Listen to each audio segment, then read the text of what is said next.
is it?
Check, check, check.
How are you?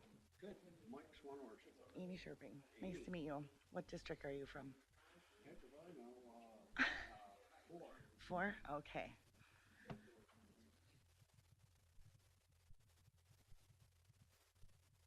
Okay. Struggle might be real.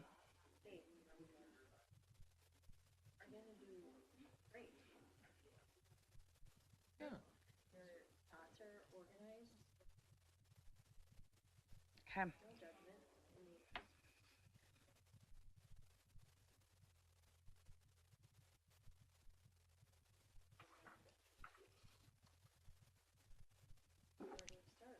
Are we ready to start? You know this stuff. Oh, yeah. Not this stuff.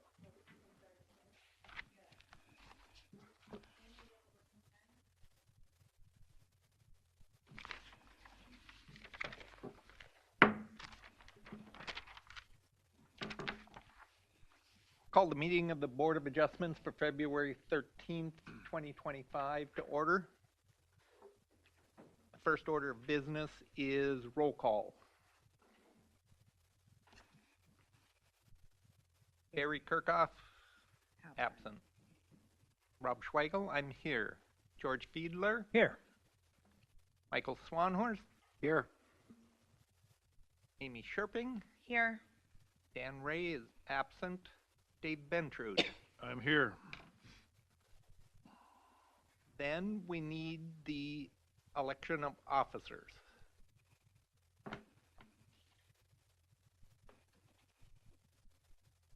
Chairperson. I would like to nominate Amy. Is there a second? I'll second. All those in favor? Aye. Aye. You Call, wanna take over? call for a vote, Mr. Secretary. Did you all vote on that? Yes, we did. Okay, then you can turn it over. All right. Good evening. So we still need to vote on a vice chair, correct? Any nominations? I will nominate myself if I can do that as the vice chair. Okay. Do I have a second? Second the motion. All in favor? Aye. Aye. Aye. All right. And then we need a secretary. I will do that job again. All right. Can I get a second? I'll second that. All in favor? Aye. All right. We will move to the Pledge of Allegiance. Please stand.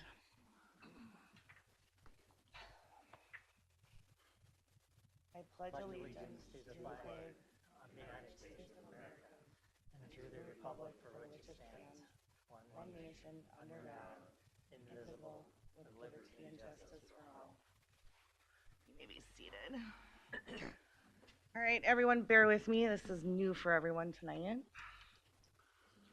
So now we are moving on to hearings, correct?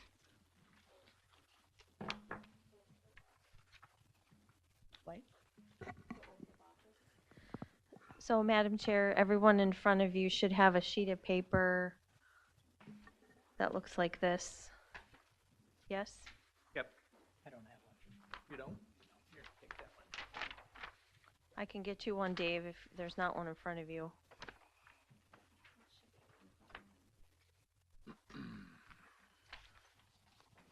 Okay, so all you need to do here, members, is you're going to all say this at the same time. So you're just going to say aye and then state your name, and you can read this together as a group.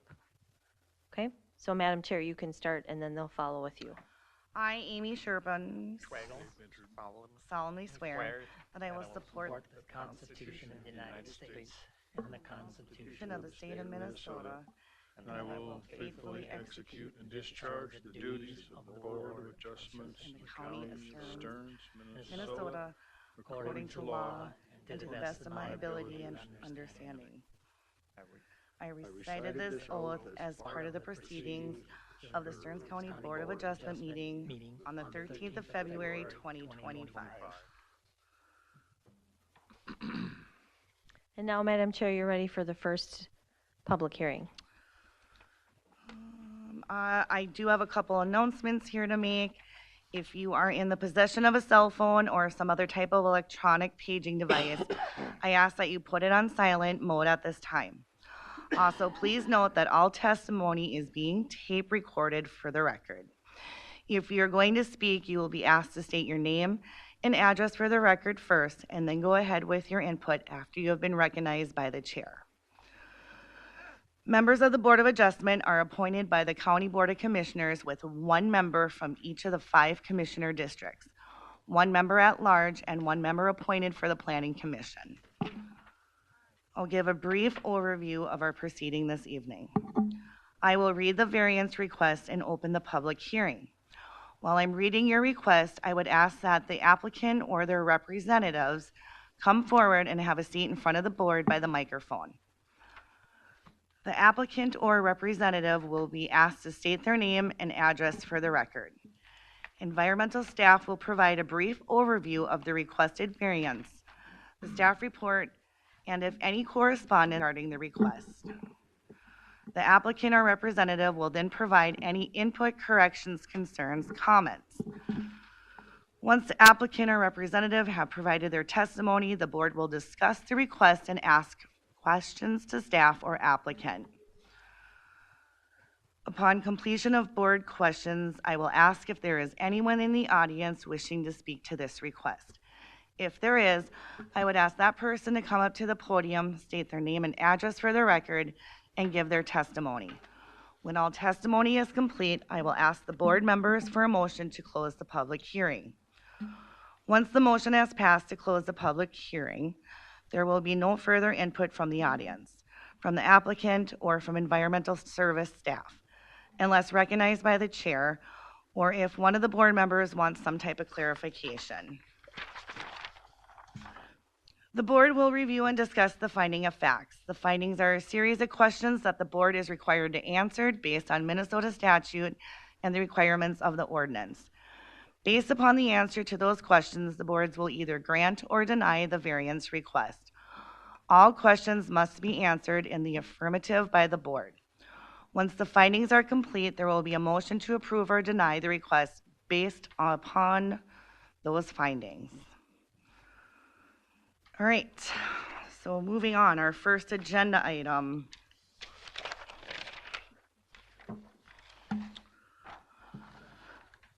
The first agenda item is a after-the-facts variance request submitted by Andy and Margot Ann Lenstra from Richmond, Minnesota.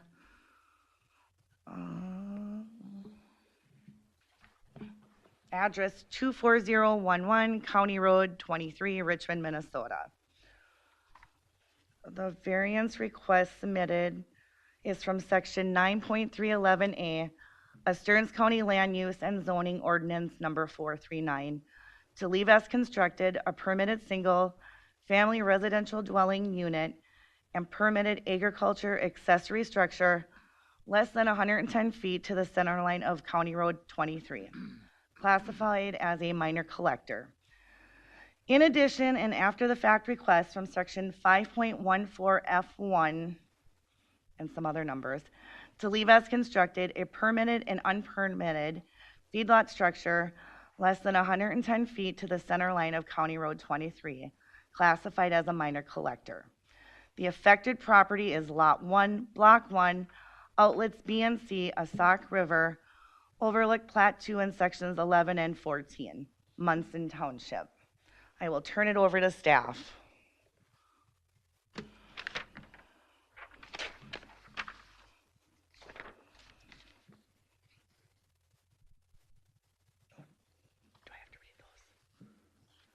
Madam Chair, members of the board, they're proposing to leave as permitted and constructed a single-family residential dwelling unit, which was originally permitted in 2002 as a pole shed, to leave as permitted and constructed 99 feet from the center line an agricultural accessory structure, which was originally permitted in 2015, a permitted feedlot structure, which is shown on number 2 on one of the included maps in your packet, and to leave as constructed an unpermitted feedlot structure, number 6 on your included map. This is a 14 by 37 partial confinement structure that was constructed without a permit. This is 99 feet from the center line of County Road 23.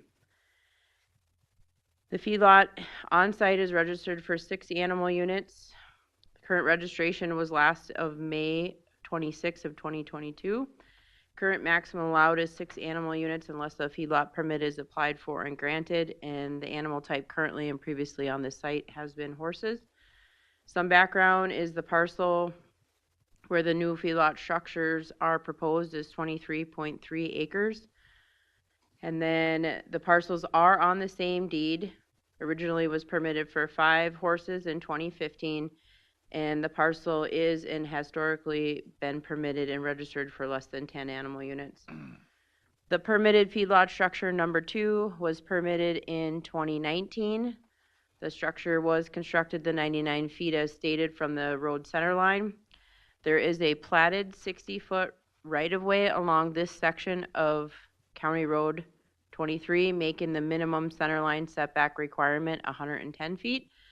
The owners were advised incorrectly that the minimum road centerline setback was 100 feet. Regardless, the construction still did not meet the 100-foot centerline setback given to them. In 2022, there was another feedlot permit issued for 2 existing after-the-fact structures that have been built without a permit. Those are labeled number 3 and number 4 on the current map, and those are listed as eliminating. Surrounding parcels are zoned A40 in this area and R5. Access is off of County Road 23. Its staff was on site in October of 2024 for an assistance inspection and again in November of 2024 for a compliance inspection. The site was deemed non-compliant on December 5th of 2024 with Minnesota Rule 7020 for notice of construction requirements and constructing without a permit of the Stearns County Ordinance 439. The site was deemed compliant for water quality discharge standards of Minnesota Rule 7020, and then the standards lied within the County Ordinance 439. Munson Township, City of Richmond, Sauk River Watershed District, Minnesota Department of Natural Resources, Stearns County Highway Department, and property owners within 500 feet of the property have been notified of this request. Listed in your staff report is the finding of facts. And the last item I would like to mention is the alternatives and recommended conditions within your staff report. There are 3 of them. Grant or deny the after-the-fact variance request based on the findings of fact. Grant the requested variance for the previously permitted structures and require the currently unpermitted feedlot structure to be moved to meet the required 110-foot road centerline setback. If you're considering the alternatives and recommended conditions, one of the conditions that staff recommends is all future construction must meet the minimum required setbacks or seek a variance and obtain all necessary permits. And that's all I have, Madam Chair and members of the board. All right, I'll ask applicants to please stand. They are, Madam Chair, members of the board, they are joining us virtually, Okay. so hopefully that will work. Otherwise, if not, I will call them via phone. All right, once we have them connected, we'll have them state their name.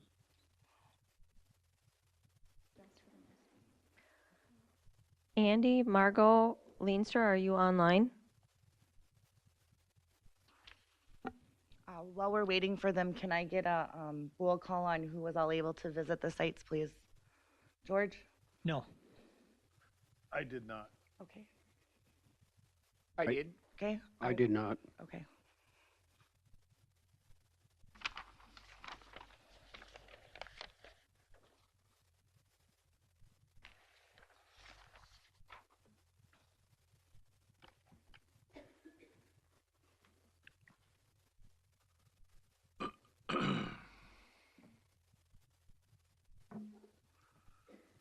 Hello?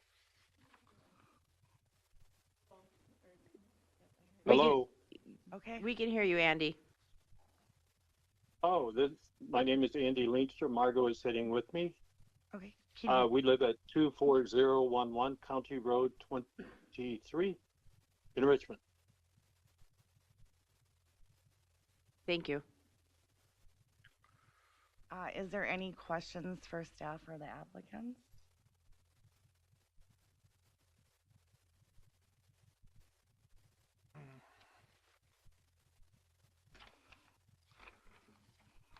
I have a question for the applicant, if you can hear me. Yes. That how did you I mean, the county basically gave you a 10-foot freebie, but yet you still ended up 99 feet. How did that happen? Instead of the 100-foot. I think it's because they built a new road. In 2023, they redid the road. So that might have changed it a foot. Okay, I can believe that. 23, you just got redone not long ago. No? Yes, in 23 it did. They moved the center line? Madam Chair, members of the board, the right-of-way is the setback that's not being met. It's not to the center line, it's to the right-of-way. Okay, the 110-foot total then. Okay, so the right-of-way hasn't changed. I have a We question. were unaware of 110 feet. Right, but they had quoted you 100 feet, and yet you still encroached Yes, on and that. so we I'm just had a wondering building if that was a passed. measurement error for the construction company or how that 1 foot would have happened. I did this myself, so I didn't have a construction company. Okay, I had a hay shelter that was close to the river, and I needed a better riding arena because I'm 80 years old, and to be safe, the building in the middle of the riding arena was unsafe, and it escaped my mind that I should have had a building permit to move that hay shed on the end of my existing barn that had passed inspection.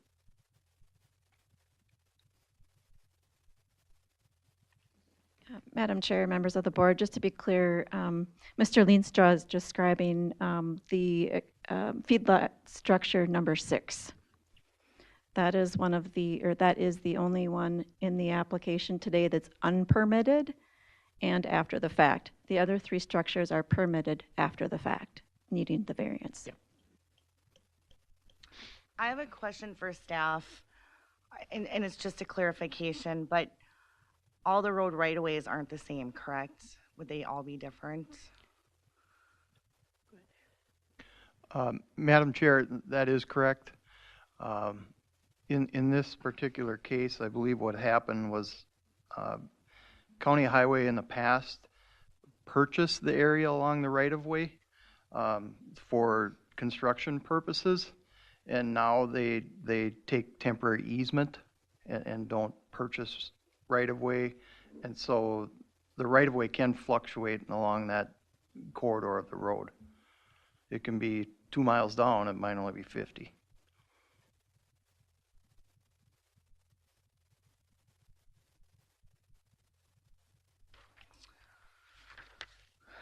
Do any of the board members have any more questions for the applicant or staff?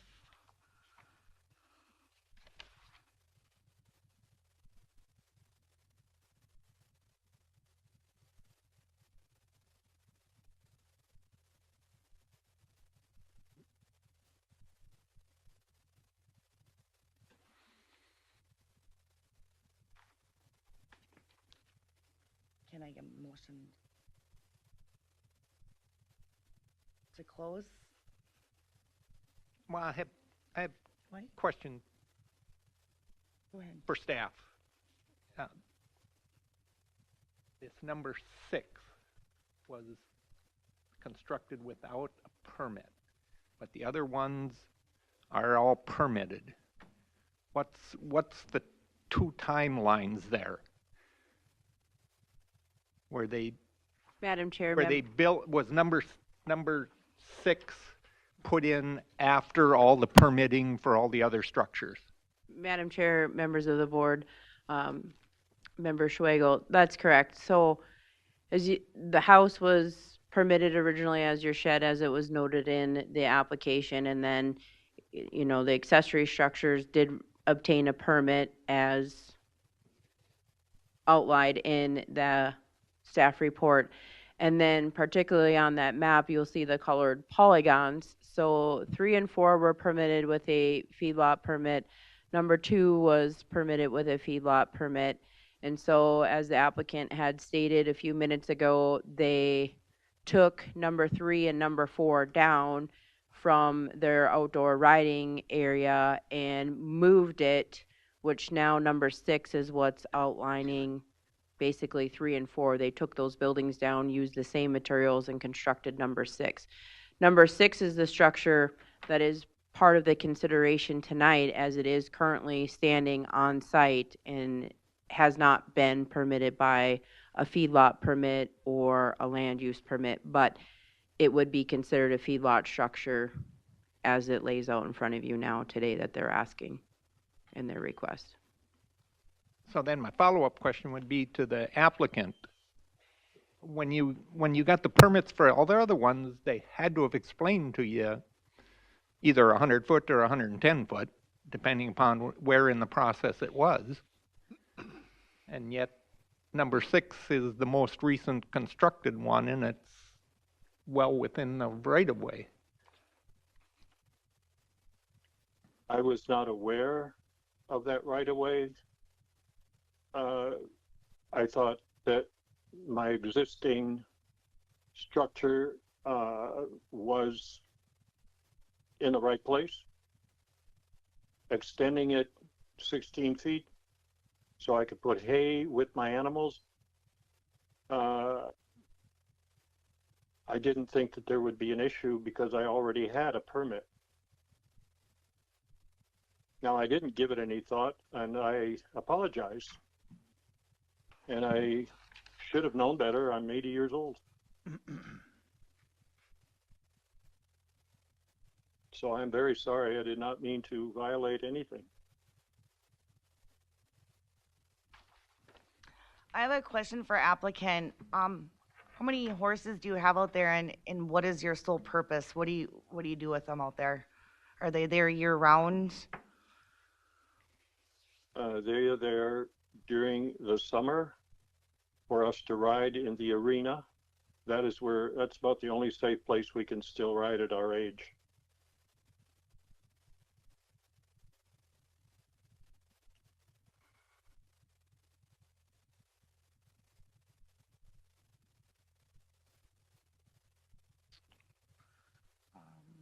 I have one more question for the applicant. the after the fact variance you're requesting for on our map number 6, is that stick built or is that a pole built? Is that a pole barn type built structure? It's a pole barn type structure, Okay. yes. Thank you.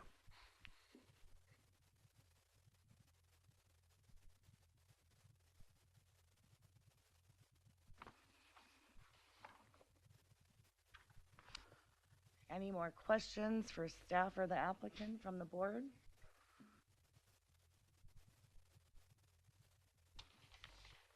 How do you guys want to break this down?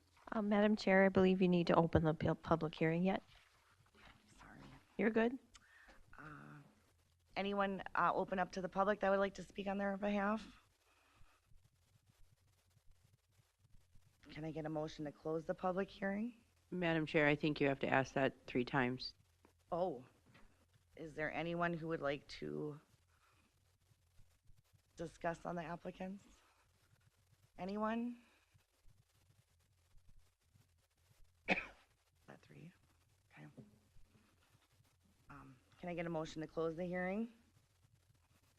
I'll make a Go ahead. I'll make a motion to close the hearing. I'll second that. Okay. Further discussion, how do you guys want to?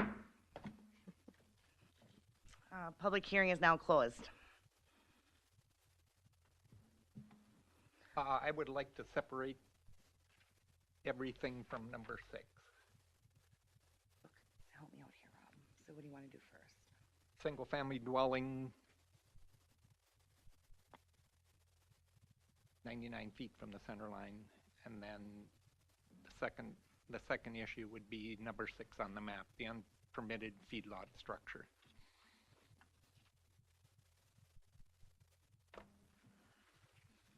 What are the other 2? To leave as permitted? Yep.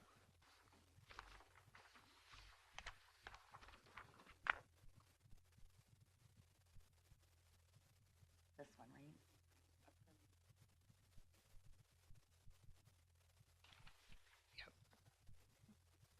6 on our map, the 14 by 37 feedlot structure. So that would be the first one, the 14 by 37.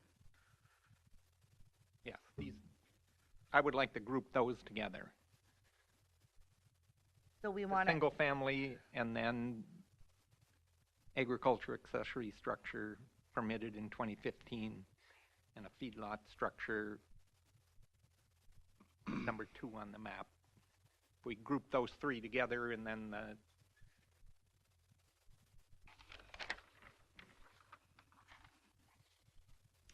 or is there 2 there? Staff? Madam Chair, Joe, do you want to help them with which numbers they're talking about, which structure House numbers? and the 1 feedlot structure. So there's 1 house and 2 feedlot structures. Madam Chair, members of the board, Board Member Schweigel, if you're referring to what you're seeing on the map up there right now, so number 2 would have been a feedlot structure that currently does not meet that ROW road centerline 110 setback, was previously permitted. Number 6 is the one that's existing that isn't permitted to date. So there's 2 feedlot structures, but the yellow one is the one that's been previously permitted. And then the orange one is the one that's existing that we haven't, as our office, permitted yet to date.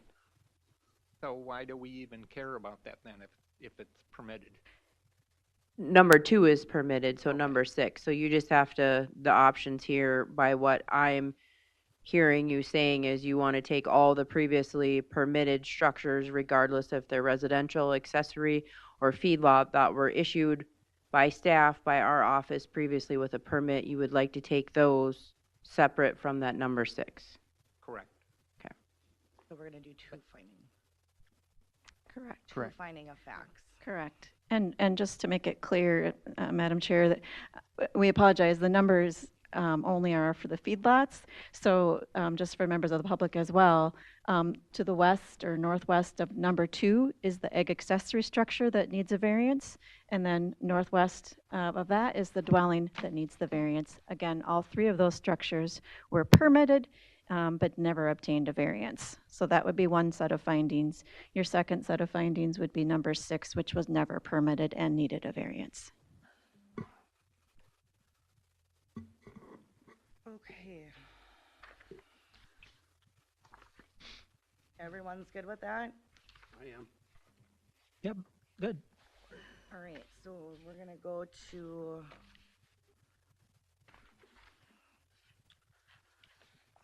the question number 1. The proposed use is allowed in zoning districts in which the subject property is located, yes or no? Mike? Yes. Rob? Yes. What was your name? Dave. Dave? Yes. George? Yes. And I am a yes. We got 5 yeses. Number 2. The variance will be in harmony with the general purpose and intent of the official controls. Yes or no? Yes. Rob? Yes, I believe it will be.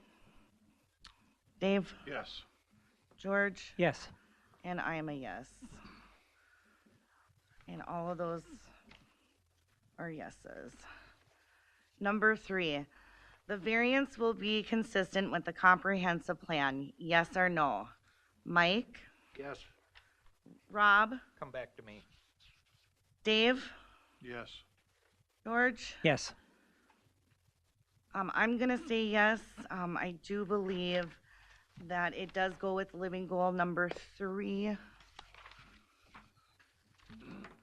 To support housing options that give people in all stages and all of economic means viable choices for safe, stable, and affordable homes. And I will agree with that, number 3. All right, You can do this one. those are 5 yeses. Question number 4. The property owner proposes to use the property in a reasonable manner, yes or no? Mike? Yes.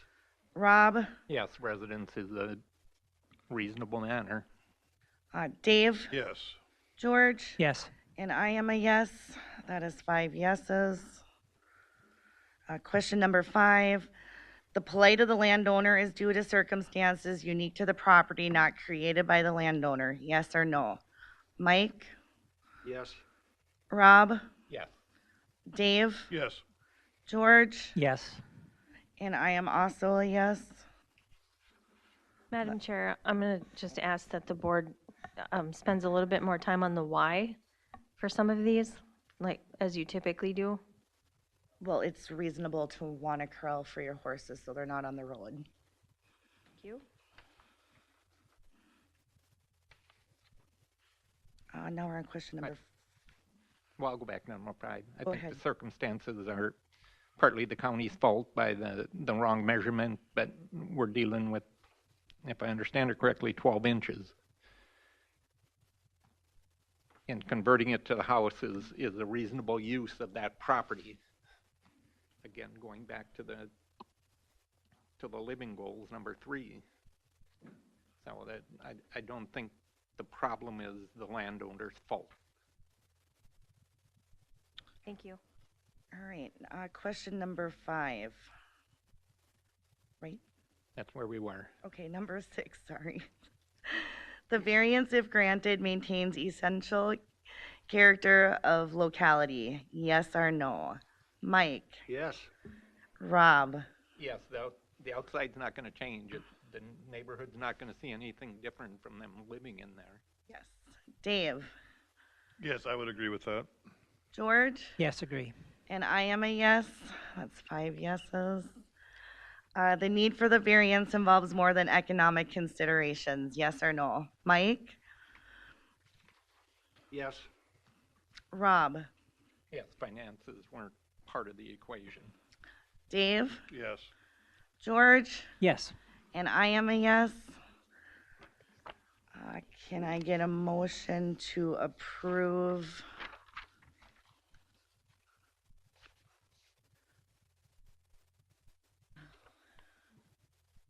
To leave as permitted and constructed 93 feet to the center line of County Road 23.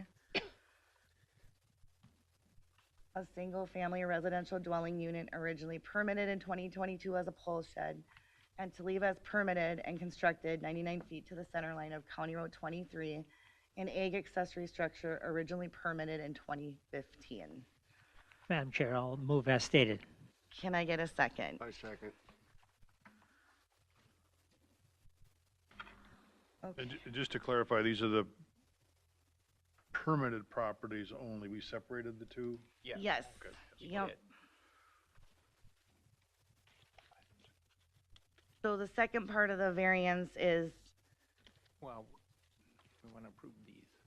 This one, the residential. which one?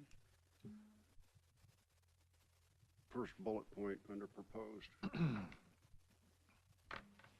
do we do? We want to approve the residential dwelling. Do we have to vote on that? Yeah. Okay. So the next item we're gonna vote on is to approve the residential unit originally permitted in 2002 as a pole shed.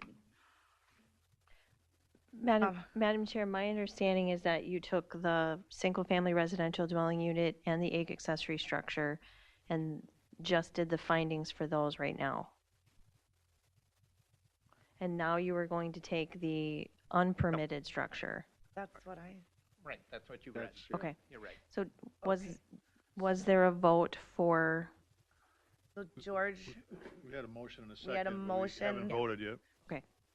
okay, so now we're moving on to the unpermitted. Gotta vote. So it would Oh, be I'm sorry. the 3 structures, my understanding is what you took. Yes. The residential, the Okay, all accessory in structure, favor, Mike, and the Aye. feedlot. Rob, Yes. Dave, Yes. George, Yes. and I'm a yes. Okay. we now- couldn't have started you off on a more complicated application. I know, right? So you're Thanks, guys. you're doing great, We're getting Amy. there. Yep. You're doing good. All right, so the second finding of fact is to leave as constructed an unpermitted field-lotted structure, number 6 on the included map. Okay. Okay, number one, the proposed use is allowed in the zoning districts in which the subject property is located, yes or no? Madam Chair, members of the board, sorry to interrupt you, but just for this one, there are two different findings that you may have in front of you. So since this is after the fact, it should be the findings that have the parentheses with the italics print underneath the questions.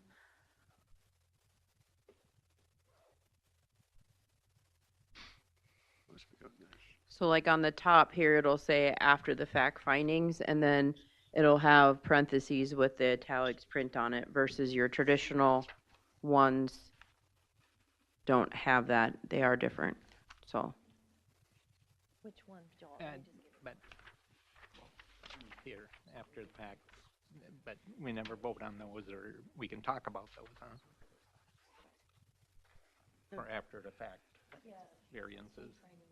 These, these five apply for it, apply to it. So, Yeah. We never voted.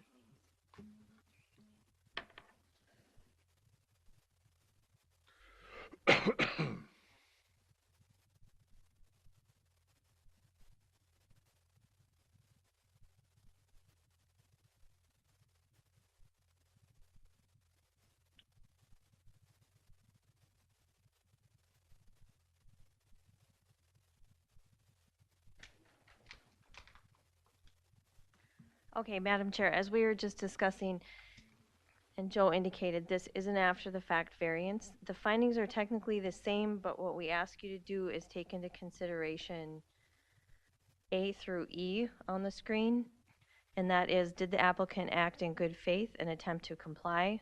Did the applicant make a substantial investment? Is the construction completed?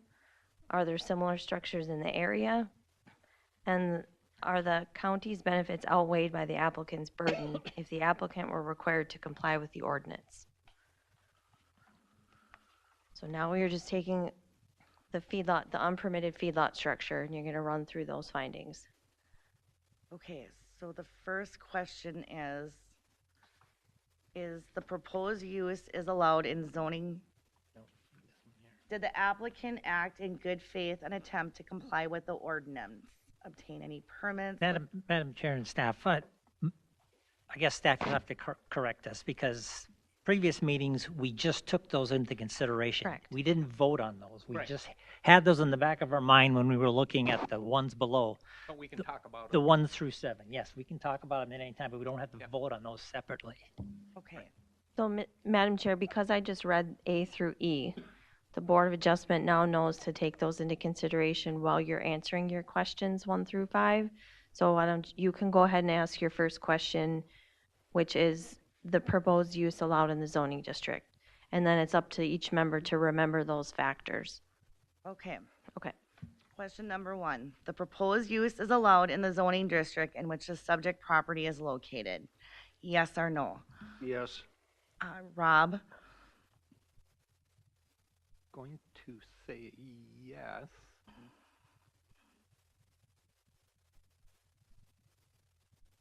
I don't see the district.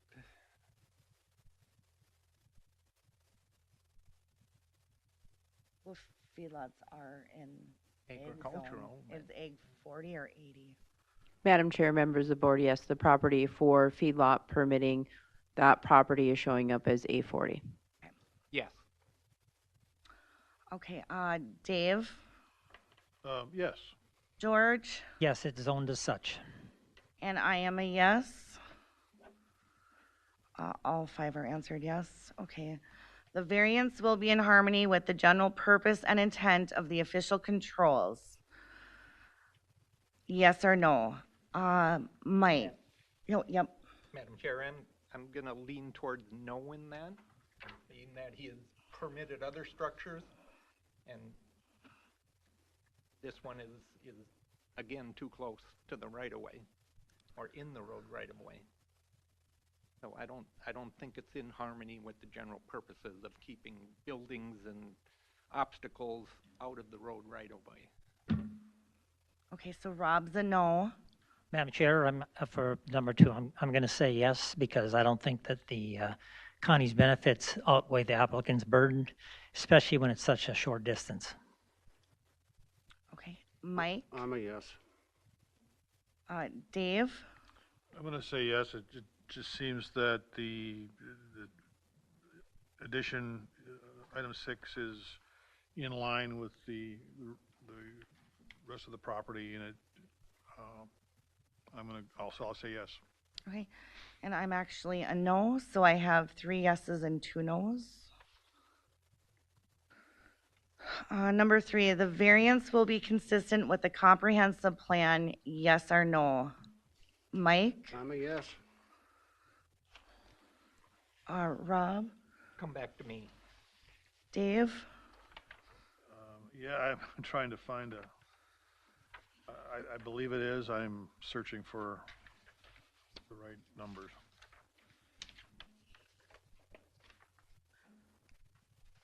I can circle back. George, I'm a yes.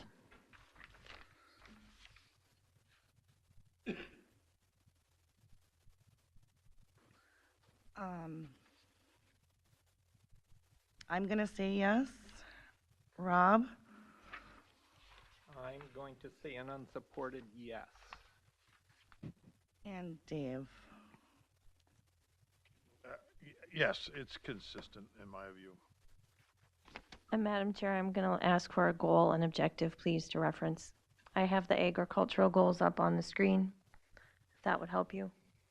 And I don't find any of the agricultural use policies that fit it.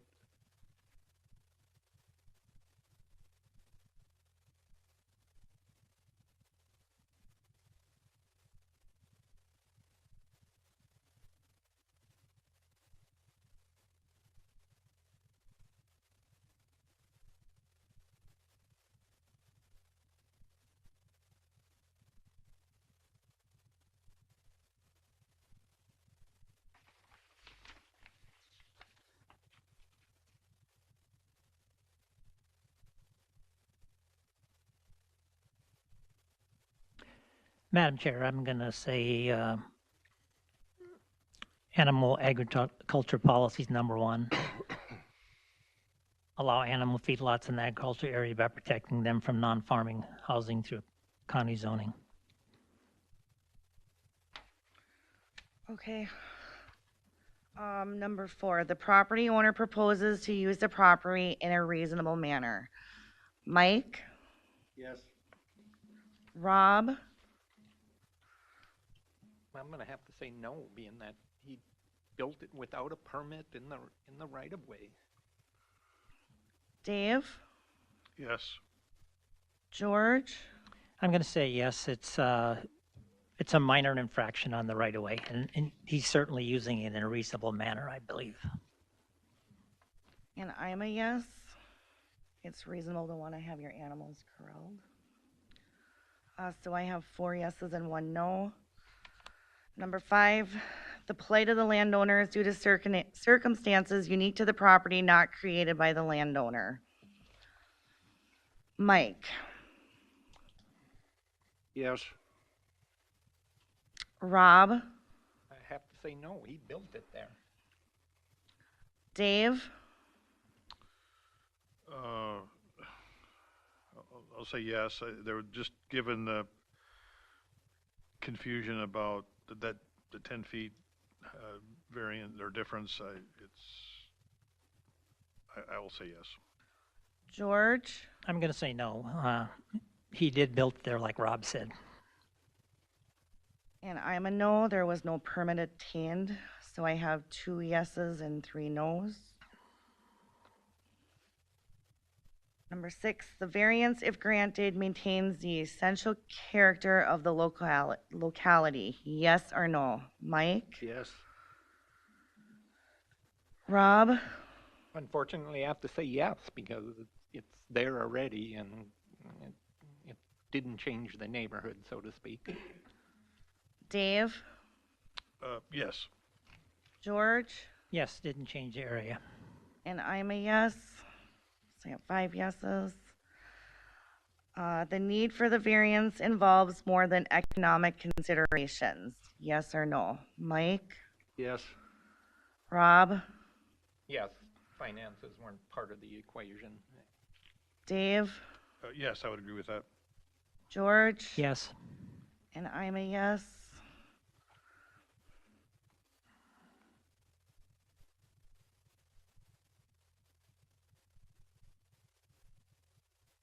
Madam Chair, based on the findings of fact, it appears that number 5, thank you, 5 was a no vote, which requires a motion to deny.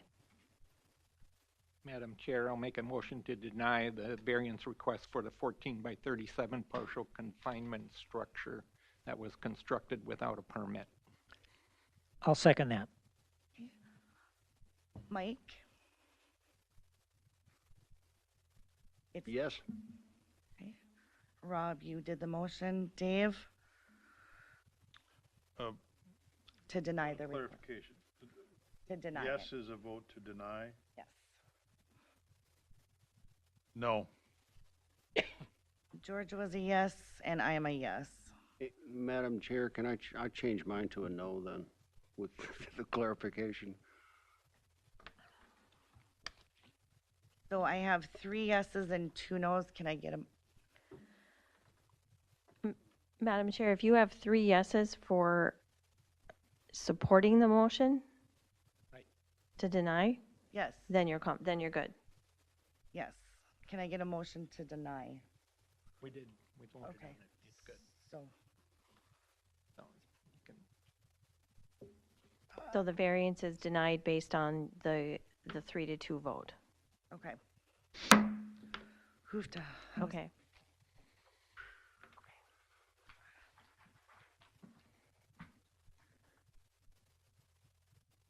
Yeah, and if the May I make a applicants are comment? still online, I'll call you and contact you during business may I hours, make- Leenstra. Thank you. May I make a comment? Yes, you sure can. I moved the building because it was too close to the river. I thought I was doing it out of compliance. This doesn't allow me to put hay for my horses if you tell me to take it down. It will also give me a burden because I'm no longer capable of doing building. I had a hip replacement and a shoulder replacement. I would think you'd only have to So- take down the part that's in the road right of way. Yeah, but that's the rest of the building. That's out of compliance, and I don't understand why you cannot be understanding that I made a mistake. Had I known that was the case, I would not have made that mistake. But they would have told you what the parameters of the construction was had you applied for a permit. I didn't know that it needed a permit to move a building that I had screwed together so I could take it apart. And it was my project.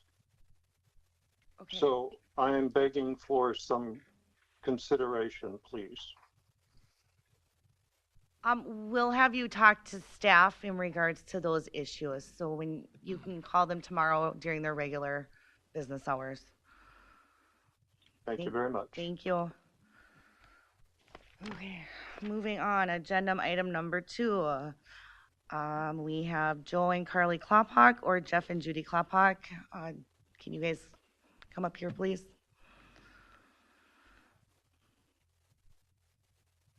And just for the record, before staff does a report, I'll just have you give your name and your address.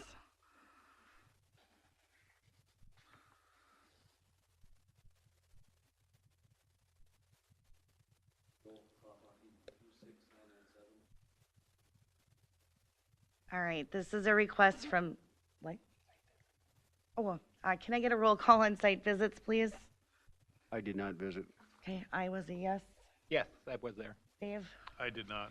George? No. Okay. The request is from, well, okay, so you guys are Joe and Carly, right? So does this request come from Jeff and Judy or Joe and Carly? We're the applicants, they're the landowners. Okay.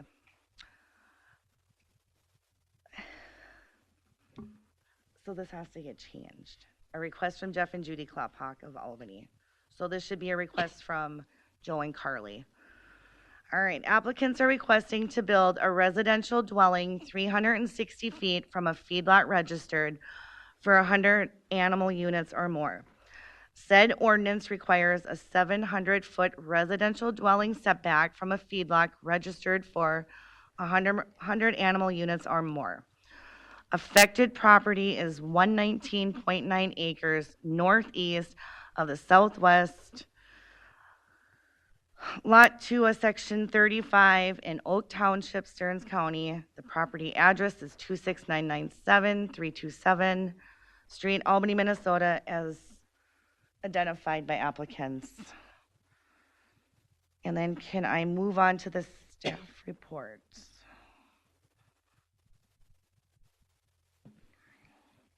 Madam Chair, members of the board,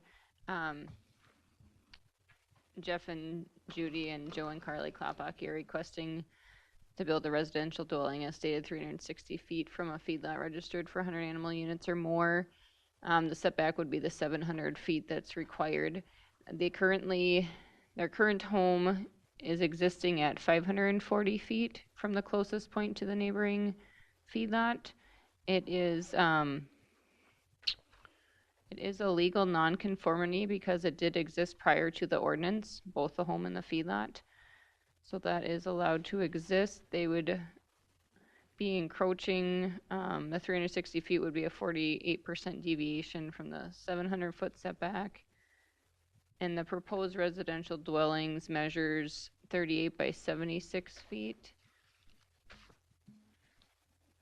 The current septic that was reported by the landowners is non-compliant and they failed it, not meeting requirements, but this has already been in the works to be replaced and updated in 2025. A design has been submitted to our office. And so there would be a deadline to have this completed by the end of the year, which shouldn't be an issue. The neighboring feedlot owned by Richard and Sharon Gable was originally registered for 490 animal units back in November 13th, 1998, and it's currently registered for 258 animal units, last registered April 22nd, 2021. Surrounding parcels are all zoned A80. Road access is from 327th Street. Oh, I did want to mention that, and the reason we talk about the septic is because it is located within the Shoreland Overlay District. So that's where that comes into play.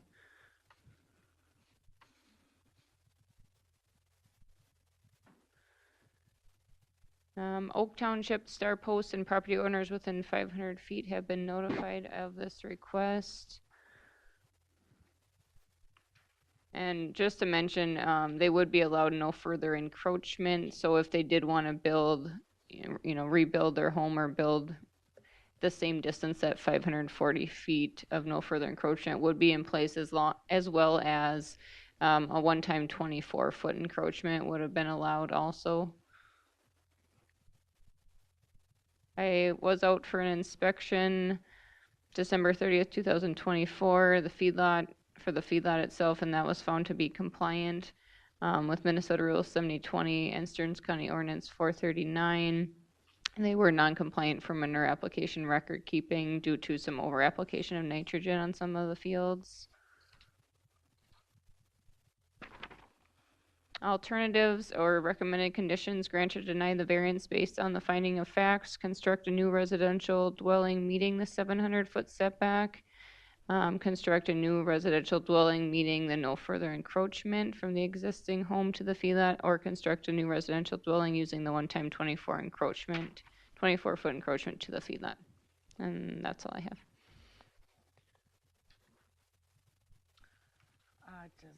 Applicants, open to you.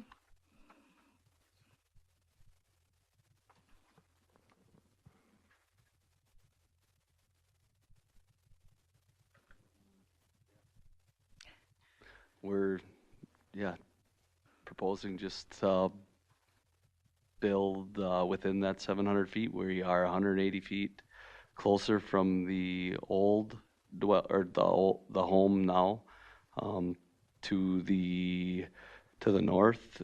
We are still within 160 or 130 feet of the main property line, and we do not want to go build in the middle of a field.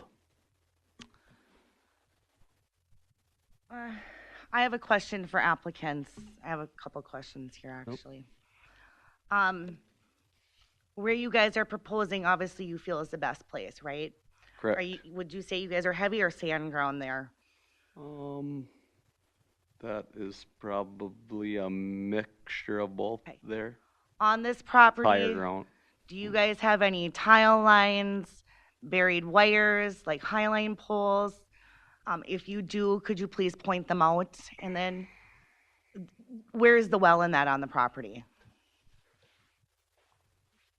Well, is 180 feet from where we are proposing. Right here is our well. Tile line is right here, 740 feet away. What else did you want to know? Do you have any buried, like highline poles? We'll need you to speak into the microphone or else it's not being recorded. So if you could use the pointer and speak in the microphone, make sure it's on green to capture your voice. Sorry, if you could just start again and point out where those things are so everyone kind of has an idea.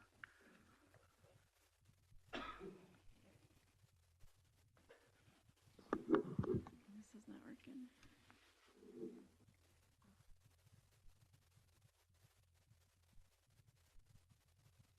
Oh, it's not going to show up. Okay, I don't know how to do this with a. I can tell you the distances.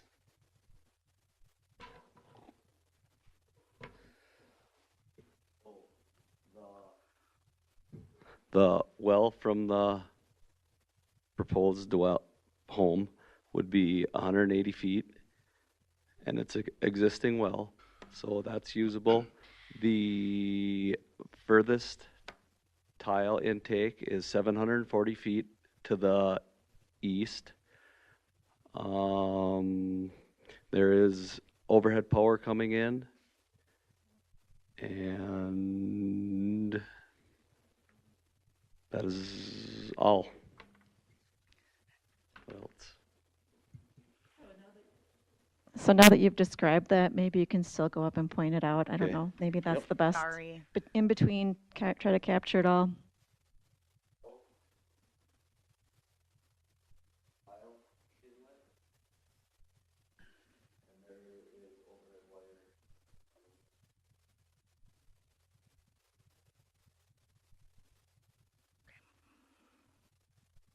Thank you.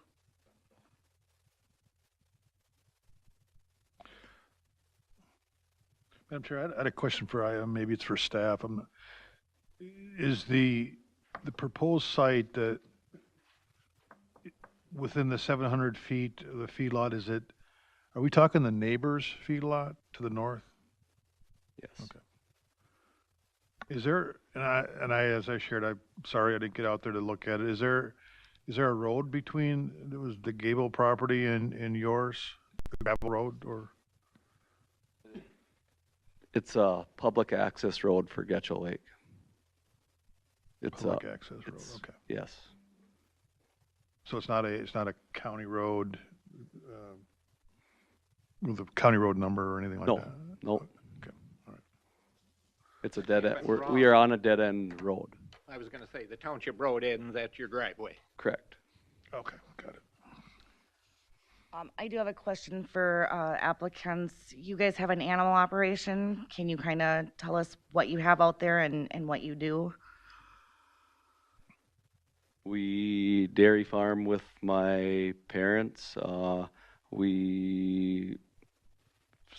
live off the farm, so we run it together with them. We milk 250 cows on that site. We raise all our own cattle on that site. I have a question for applicant and then maybe a follow-up with staff. But when I looked at the map before I came out to the farm, I was thinking you could build south of the house. But you got a big hay shed there now. When did that go up? It's not on the picture. Where's the hay shed? South of your current house, south of the house. To me, it looks like there's an open space there. That's there. That's in, can I point it out? It looked like you had put another building between the house and what's on the map there. They look really, really close together. No? I can definitely go point it out if you would like. No, I know where you're talking, but it just looked right there. Yeah, that. Yeah. That's Do you have been another there. building north of that? No. Okay. No. My mistake then. No, that's fine. It looked like it was closer than what the map showed. But No, but you are Okay. correct. That is a hay shed, but there's nothing. Yeah, there's nothing beyond what it's showing on the map. okay.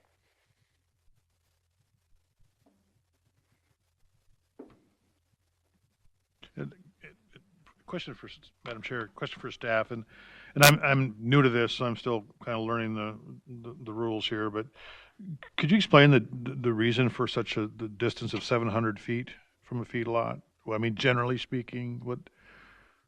Yeah, Madam Chair, members of the board, typically to keep smells and odors for residences to feedlots, but in this case, they already live on a farm. They're already aware of, the repercussions of being closer to a feedlot. So I feel like they're not, anyway, they're aware of, the smells and odors that may occur moving closer to the feedlot. If it was a feedlot encroaching on a home, I feel like there might be a bigger issue with it. Does that make sense? Yeah, it does. I mean, under the circumstances, if we were talking about some kind of a development or something like that, and I certainly understand not wanting to take away or encroach valuable farmland. So, thank you for clarifying. And just to clarify from applicants, you are on a dead-end road, correct? Correct. Madam Chair, I have a question for staff. How does that affect the Gables feedlot? If we grant the variance and move the house closer, does that limit the Gables possibility of expanding?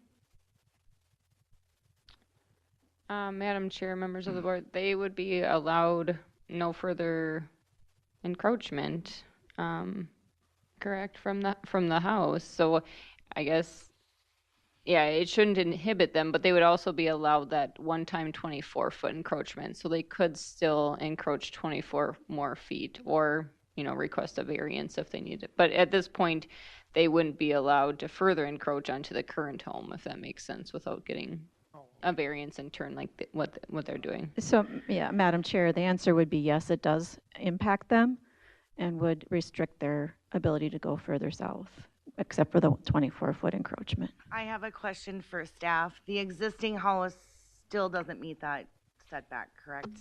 And maybe this is a question for staff or applicant, but your proposal of the new dwelling is kind of in that same vicinity, correct? 180 feet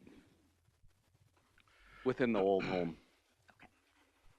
Is this true that you could just rebuild on the existing home site and you wouldn't need to even be here? Is that for staff or? Yeah, Madam Chair, members of the board, that is true, but a lot of times, and what we've seen in the past is it's easier to build a home while living in your current home than trying to find a camper or somebody to live with in the meantime. I don't know if you guys agree with that, but. And what kind of livestock does the neighbor have? It's chickens. And to answer your question a little bit more, he's 72 years old and it's on its way out. But someone will take it over. I don't think they can. They're hoping? I don't think it's allowed. The land, I'm Jeff, the land. Jeff, do you want to come up here and state your name, please, and your address for the record? I'm Jeff, the owner of the land. The the land next to the chicken barn is not owned by Richard and Sherry Gable. Correct. That comes closer to this proposal, To the south. to the south. Who owns that? That is his brother Don and Donald, and that property is not owned by Richard and Sherry Gable. So that, But it would, moving the house would prohibit either one of them from right, expanding without going out right. that. But Yep. that feedlot could not move onto that property. So just to clarify that. Yep, thank you. That's not, all right.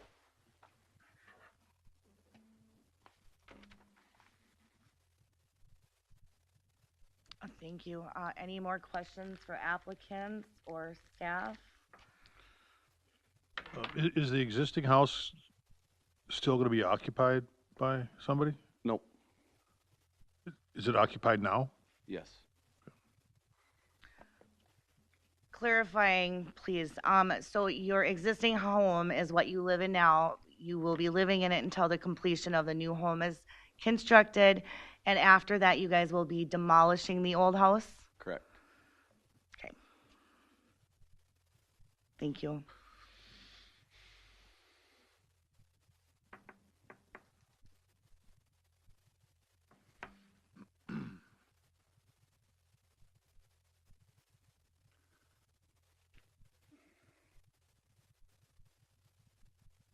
I guess I have a question for applicant. How much tillable farmland would actually be lost by relocating the new house?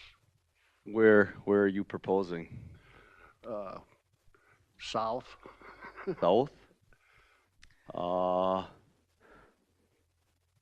South or east? Yeah.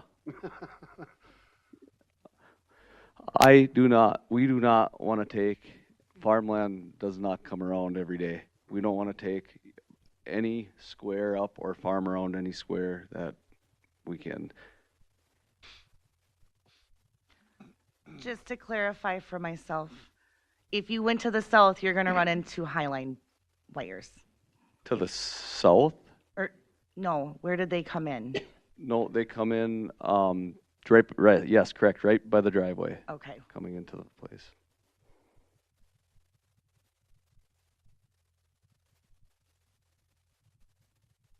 And one other thing to answer your question, you're driving through a lot of cattle yards, a lot of cattle yards to go back to the south.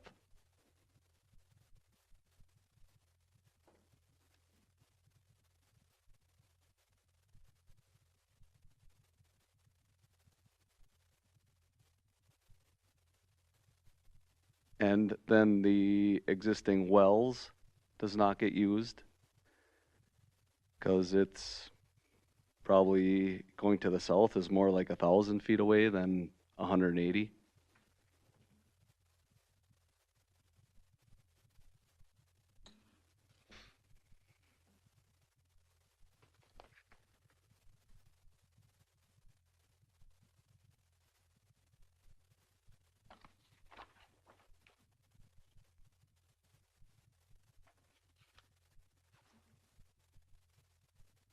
I have just one more comment.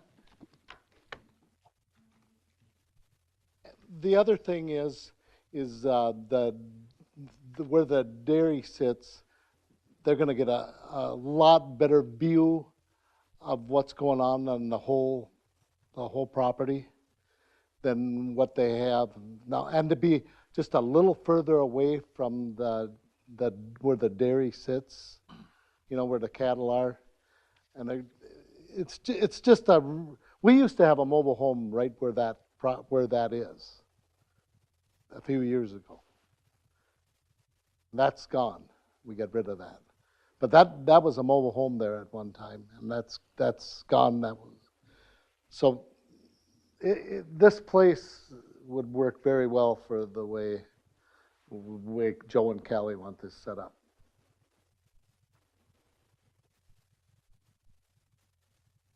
It just would work out everything would work out really well this way if you understand. But if you look at it, it really, if you see it in the yard, it really would be a picture of it would be really nice of the way it's located.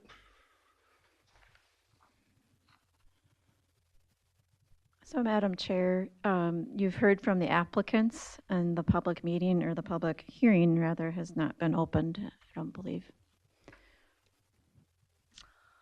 Is there anyone from the public that wishes to speak? 3 times, right? Is there anyone from the public that wishes to speak on anyone's behalf?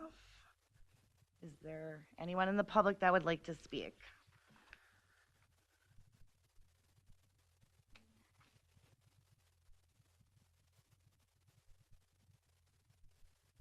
Do I have a motion to close the public hearing?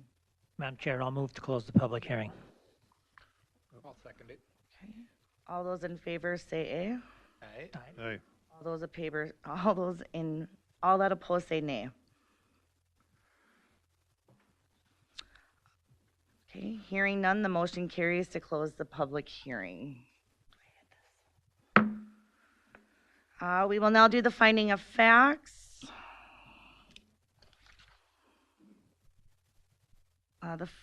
For the variance to build a residential dwelling 360 feet from a feedlot registered for 100 animal units or more. All right. The proposed use is allowed in the zoning district in which the subject property is located. Yes or no? Mike? Yes. Rob? Madam Chair, that's zoned to A80, so yes, it is.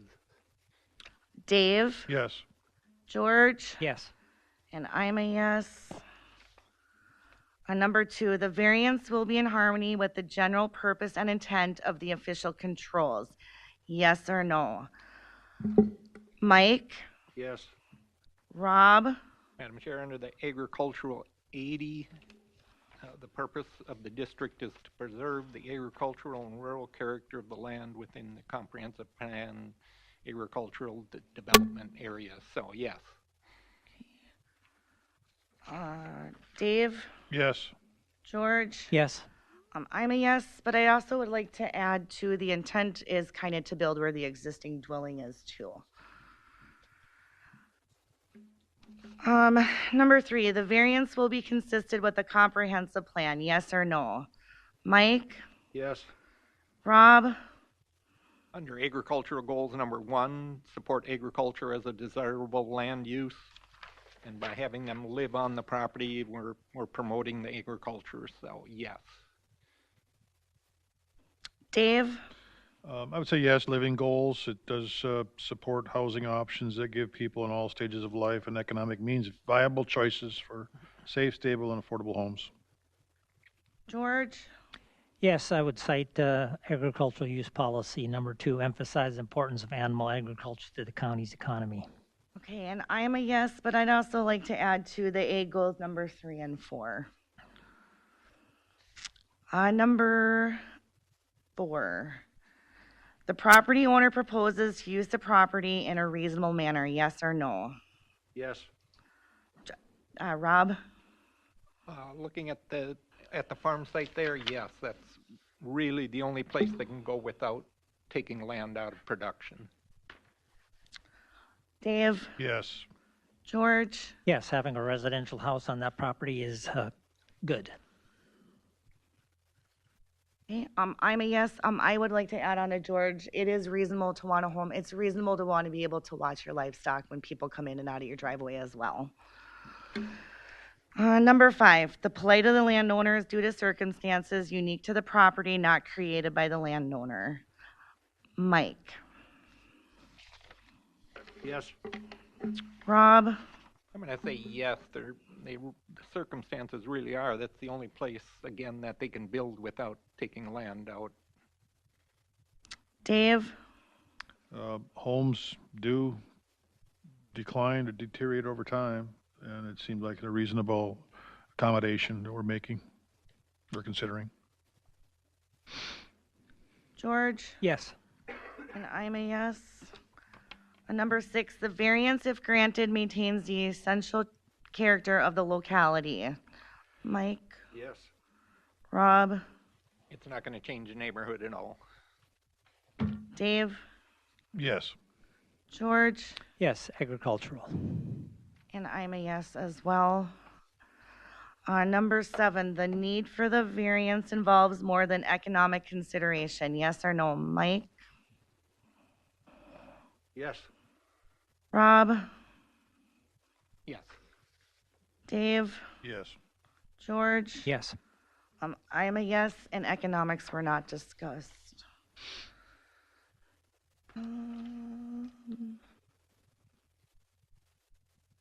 Do I have a motion to approve the variance request? Madam Chair, I would make a motion to approve the variance request. Okay, Dave has made a motion. Can I get a second? I'll second it. All those in favor say aye. Aye. All those opposed say nay. Hearing none, the motion carries to approve the variance request. Staff will work with you on your options, etc., and thank you very much. Thank you for bearing with us. Good luck.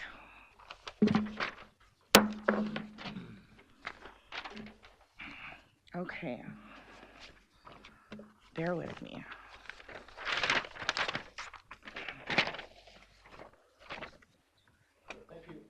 Yep, have a good night. Okay, agenda item number 3 is a request from David and Blair Wagner, Corvilla, Iowa. Please correct me when that, you guys can come on up here and we'll get you in a minute. From section 6.21, table Emma, Stearns County, subsurface sewage treatment system ordinance 422, to replace an illegal deck 0 feet from a septic tank, and from sections 999A and 9911 of Stearns County Land Use and Zoning Ordinance 439, to construct said deck 7 feet from a side property line and a 28.9% lot coverage in an R1 zoning district. Said ordinances require structures be placed a minimal of 10 feet from a septic tank and the side property lines, and allows maximum in previous lot coverage at 25%. Can I get a roll on site visit, please? I did not visit. Yes. Dave, I did not. George? No. I was able to. Applicants, at this time, I'll just ask you to state your name, address for the record, and please correct me on the name. Sure, we're Blair and Dave Wagner, 622 Pine Ridge Road, Coralville, Iowa. Oh, I was right. Huh. Okay, then I'll get a staff report. Good evening, Madam Chair, members of the board.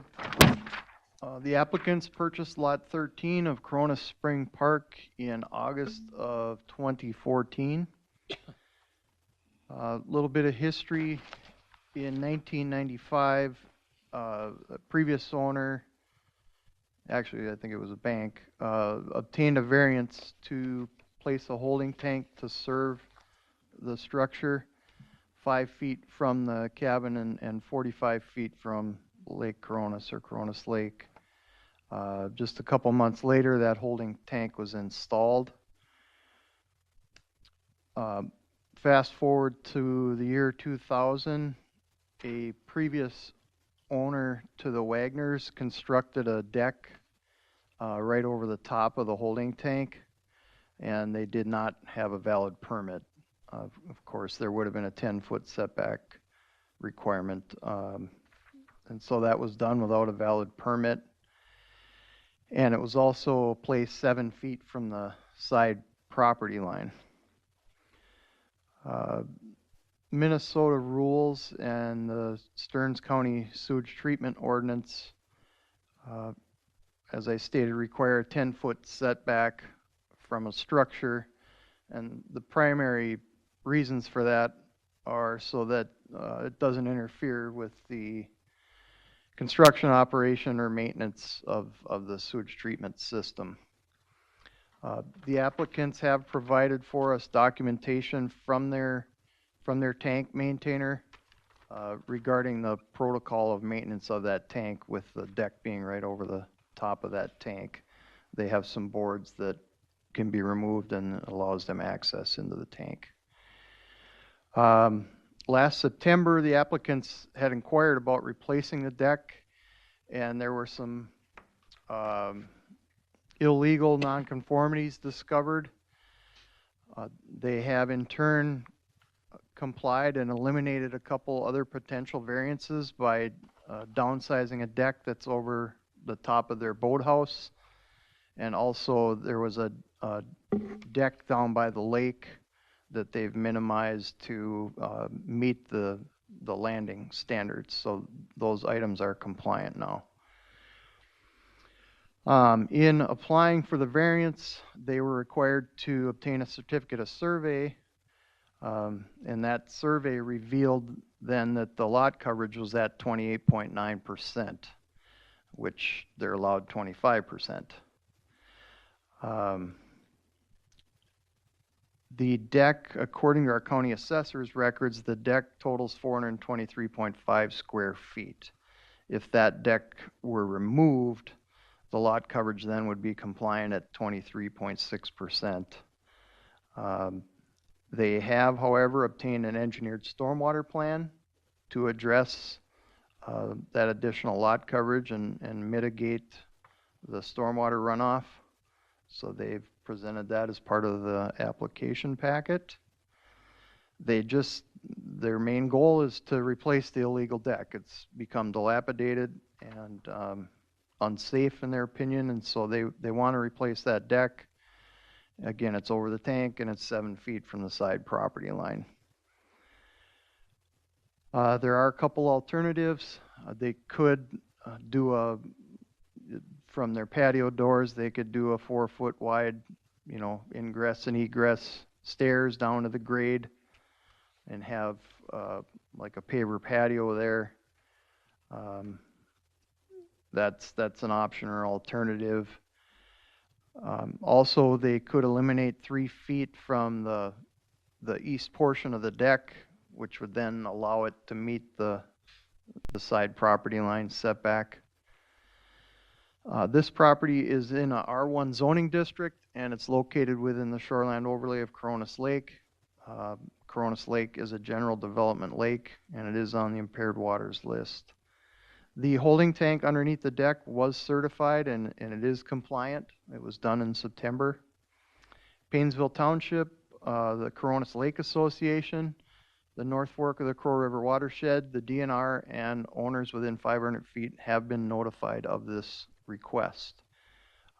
I did not receive any correspondence for this request, and so I will turn it over to you, Madam Chair. Okay, thank you. Applicants, anything you'd like to say? Sure. We just wanted to let you know, first of all, we had no idea there were any code issues when we bought the property. We really want to follow the rules. Our deck is one of the primary sources of enjoyment of this property. You want me to start over? Keep going? Okay. And basically, we simply want to replace the 25-year-old deteriorating boards so we can continue to use the deck safely for the next 20 years.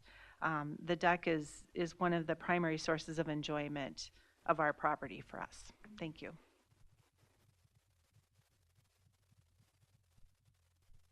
Any questions for staff or applicants from the board? Madam Chair, I have a question for staff. Who did you say was the previous owner? I didn't say. Okay. I Member thought you Schwegel, had a name. Okay. Thank you. At the time the variance was obtained in 1995, it was that application was submitted by a bank. Got it. I have a question for applicants. Why not just remove the deck and just put a patio in? As you can see, the deck comes straight out from our door, and in the summer, we have patio furniture. We basically live on that deck in the summer. We eat all of our meals out there. We have a grill out there, and there's furniture. And so having to just come out and go downstairs just as a means to get to the yard would completely remove our ability to use it as another room. That's the view toward the lake, and so, I mean, that's our primary favorite place right there is the deck. And I can understand that, but when you bought the property, you bought the illegal stuff with it. Right. So now you have an illegal deck over a septic tank, which was a variance to begin with to put it that close to the house. Right. We Plus- had no idea. I mean, That's yeah. I hear what you're saying. realtor's fault. Yeah. Question for applicants, is this just a summer or is this a year-round It's summer property. summer property? And is your desire to rebuild the same size? Yeah, Not- we're not even like removing the whole thing. All we want to do is replace boards. That's where we started with this, and then it's spiraled. But that's all we're wanting to do is replace the boards because they're starting to rot. We aren't wanting to change the face, shape, or design. So you're not tearing it all down? No, all we want to do is replace the boards with boards that will last. How confident are you that the structure, the floor joists are not rotten? So the person that we picked to do the work for us, he was out last fall prior to us talking to the county. And he, in his opinion, he believes the deck is solid. When you walk on it, it doesn't wiggle or shake or anything like that. So his belief was that we could just tear off the deck boards, the railing, the joists are solid, the posts are solid, and then build right on top of it. Same size, don't change. Our desire, as Blair said, is not to change the footprint or anything. Just take off what's 25 years old and getting older by the day and replace it with something that's current and gonna last. In a normal variance request, that probably wouldn't present a problem, but the deck's illegal to begin with. Legally can't be there. Right. Plus, you're over the impervious cover. So the impervious, that's exactly right, and we, as Dave said, we've got a plan. It's been submitted to the county, it's been approved by the county, and regardless of what happens, we intend to do that. So that's what we have done or will do in accordance with the overage.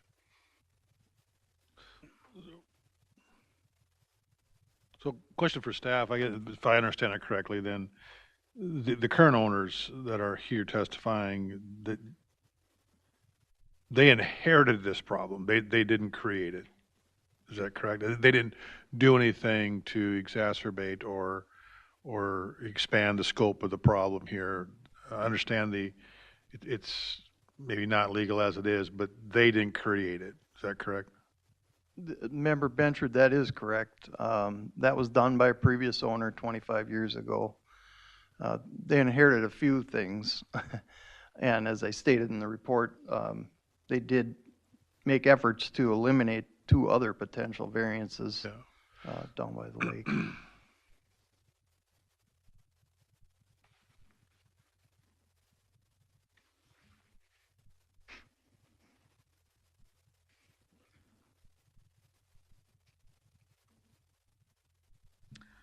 Board members, are there any more questions or concerns or comments, either for staff or the applicant at this time?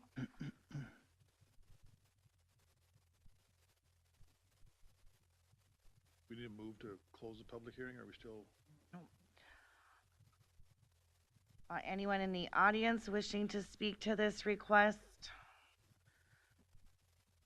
Anyone in the audience wishing to speak to this request? And anyone in the audience wishing to speak to this request? Do I have a motion to close the public hearing? I move. Second. All right, all those in favor say aye. Aye. All those opposed say nay. Hearing none, the motion carries to close the public hearing.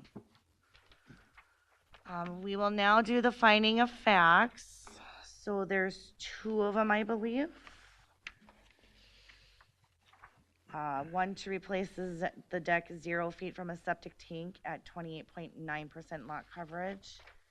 And the other to replace an illegal deck 0 feet from a septic tank and to construct said deck 7 feet from a side property line and 28.9% lot coverage in an R1 zoning district.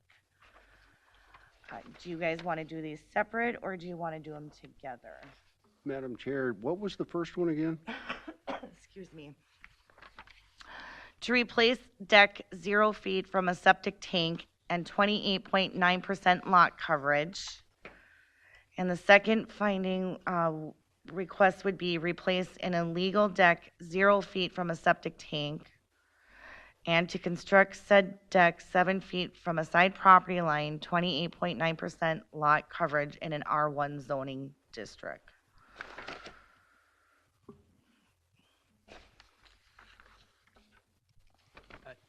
So, Madam Chair, if I could just clarify. Please do. So, the findings that would be the deck 0 feet from the tank, over the tank, and the excess lot coverage, that would only be used if you were inclined to make them take 3 feet off of the eastern portion of the deck. So then we're gonna do the replace deck 0 feet from a septic tank at 28.9 lot coverage. I'm going off. Again, the only way you would use that finding is if you were suggesting that they remove that portion of the deck that doesn't meet the side property line setback. Yeah, what do you want to do? And the other finding would be, as they're requesting, 0 feet from the tank, 7 feet from the line, and 28.9% lot coverage. Oh, does that help? So if we granted that request, all three of them are lumped together. We can't divide the impervious cover from the too close to the property line to too close from the septic tank. Member Schwagel, no, I don't see how. So you, So it's basically all or nothing. for the most part, I would say, yeah. That's tough. Okay. Do you guys want to just do one? Or do you prefer to do I recommend we do it all together. all together? I agree. Okay. Okay.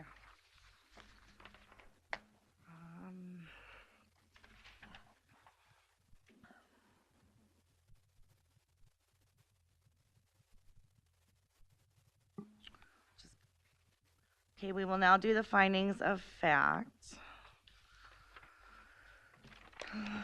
Question number 1. The proposed use is allowed in zoning districts in which the subject property is located, yes or no? Mike, Proposed, yes. Rob, Yes, it's zoned R1. Dan, Dave, Dave, sorry, Yes. George, Yes, having a deck on a residential structure is allowed. and I am a yes. Those are all yeses. Number 2, the variance will be in harmony with the general purpose and intent of the official controls, yes or no? Mike, Yes. Rob, I'm going to say no under 10.2.1. The purpose of the Shoreland Overlay District is to protect and enhance the quality of surface waters by promoting the wise utilization of public waters and related land resources. Dave, Yes. George, No, same rationale as Rob. I'm also a no.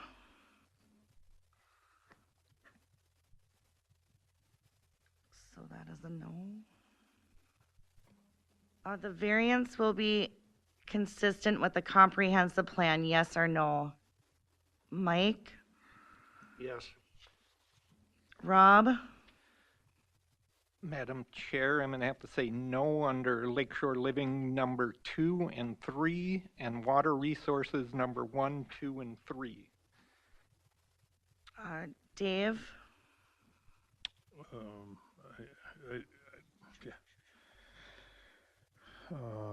I'm trying to find a supporting.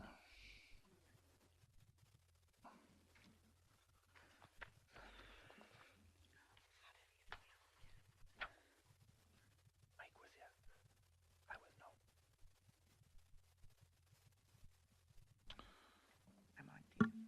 I'm a, yeah.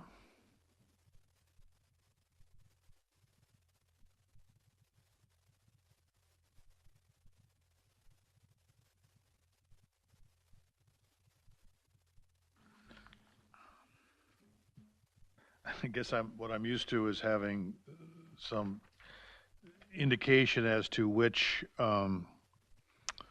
aspects of the comp plan are supporting the property in question or whatever, and so when you have to kind of find them on your own, it's a little challenging. But I would say yes. okay, George, I'm a no, same rationale as Rob. and I'm also a no. The property owner proposes to use the property in a reasonable manner, yes or no? Yes. Rob, No, 100% deviation and almost 30% impervious cover is not reasonable use of that lakeshore property. Dave, I mean, I gotta say yes. I mean, to penalize these folks for a deck that has existed this way for close to 30 years, it seems unreasonable to me to deny their ability to simply make modifications and improvements. Not modifications, excuse me, replacement of existing boards to make it more safe. George, I'm going to say no. There is an alternative that the staff pointed out, making it a patio area. I'm a yes because it is reasonable to want to have a deck on your home.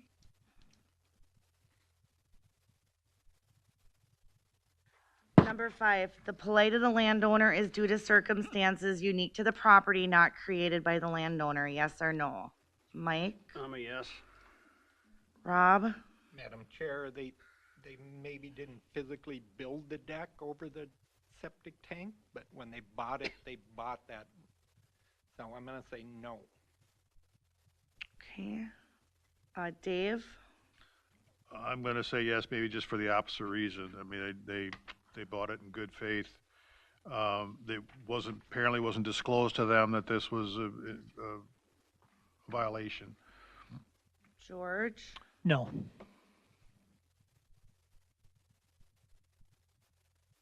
I'm gonna say no because you can remove the deck and put in a patio.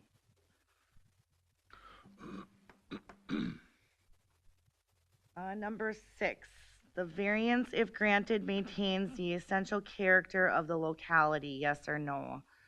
Mike, I'm a yes. Rob, Yes.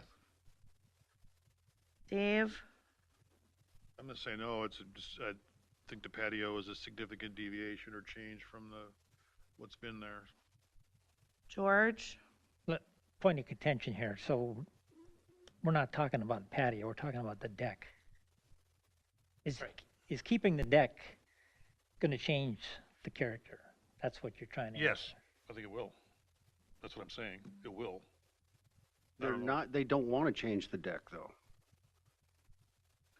If, maybe I if misunderstood we the grant them the variance to replace the decking, will it change the neighborhood? Will it maintain? Will it maintain the will it main- neighborhood? Will it maintain, so not change? The neighborhood? Yeah. Oh, okay, I'm sorry, misunderstood. That's okay. So Dave, The locality, yeah. are you a yes or a no? Yes. Okay. George? Yes. I'm a yes. And then number 7, the need for the variant. Yep. I'm sorry, Madam Chair, I missed Rob's vote, I'm sorry. Was it a no or? Yes. Rob was a yes. I I have thought so. 5 yeses. Thank you. Number 7, the need for the variance involves more than economic consideration, yes or no? Mike? Yes. The Ro- whole purpose of them purchasing that property was probably that deck. Okay, Rob? Yes, the economics weren't part of the discussion at all. Dave? Yes. George? Yes. And I'm a yes. Oh, where's my little cheat sheet?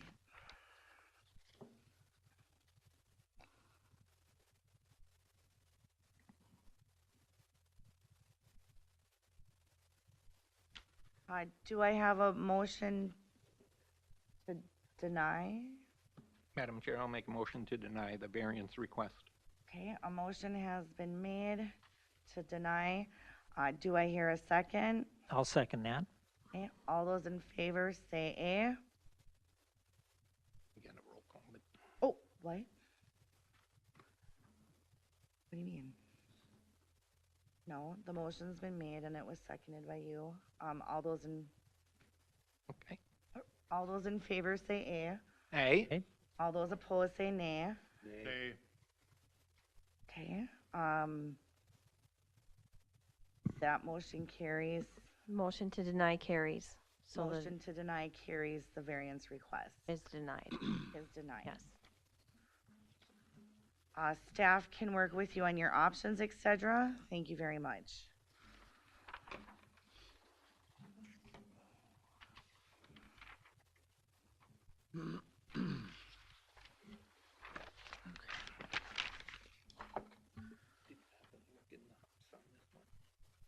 And what do you mean?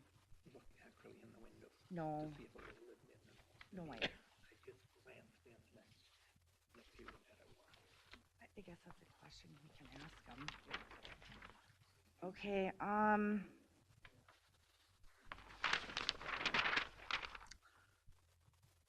moving on to agenda item number 4.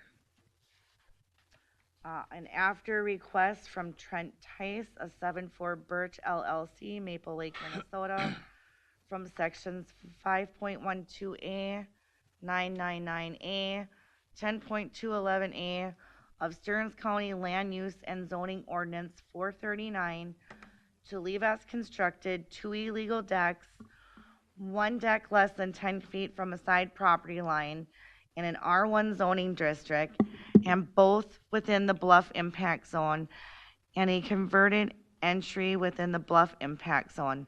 Said ordinance does not allow for expansion of non-conforming structures and requires structures to be placed a minimum of 10 feet from a side property line in an R1 zone district and not within the Bluff Impact Zone.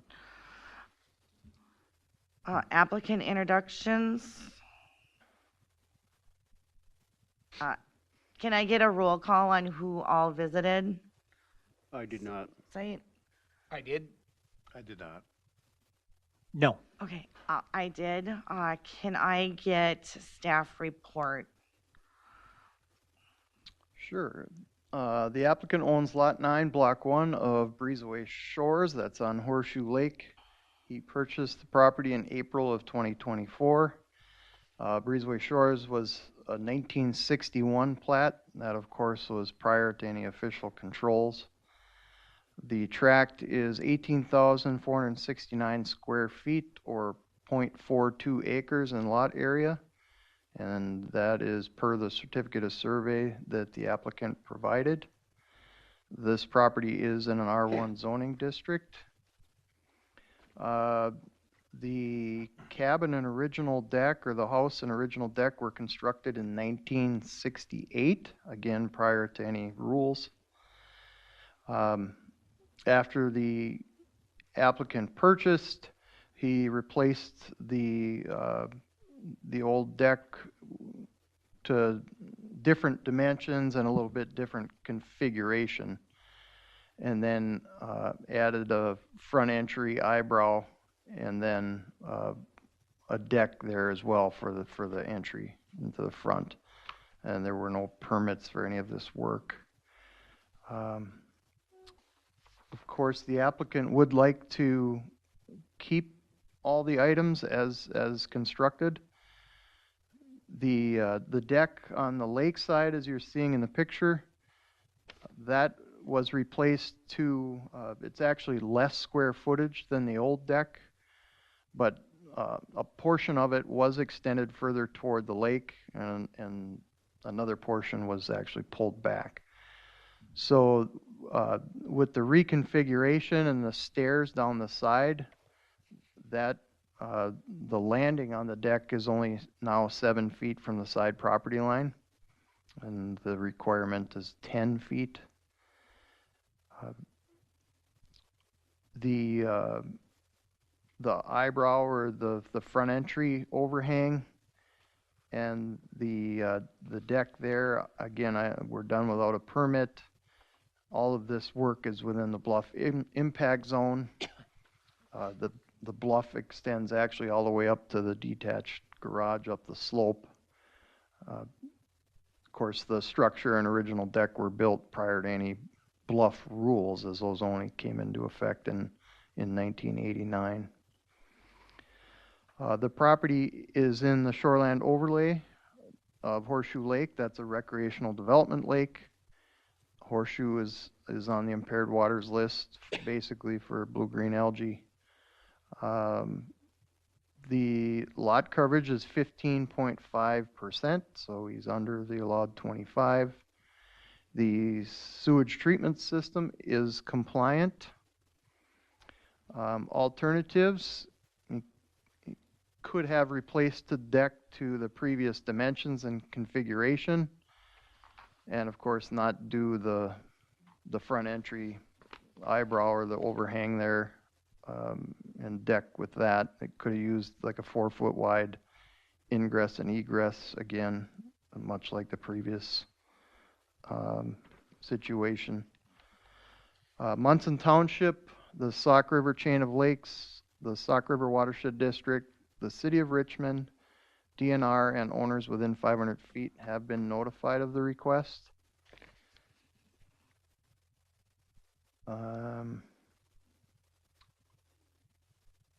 If the board is inclined to grant the variances, the applicant would need to obtain an after-the-fact construction site permit for the work. If the board is inclined to deny, then the department will work with the applicant towards gaining compliance. There is no correspondence with this request, and I'll turn it back to you, Madam Chair. Okay, applicant, if you could please come state your name and address. Hi, my name's Trent Thies.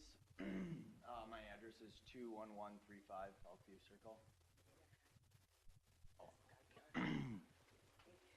Hi, my name's Trent Thies. My address is 21135 Elkview Circle.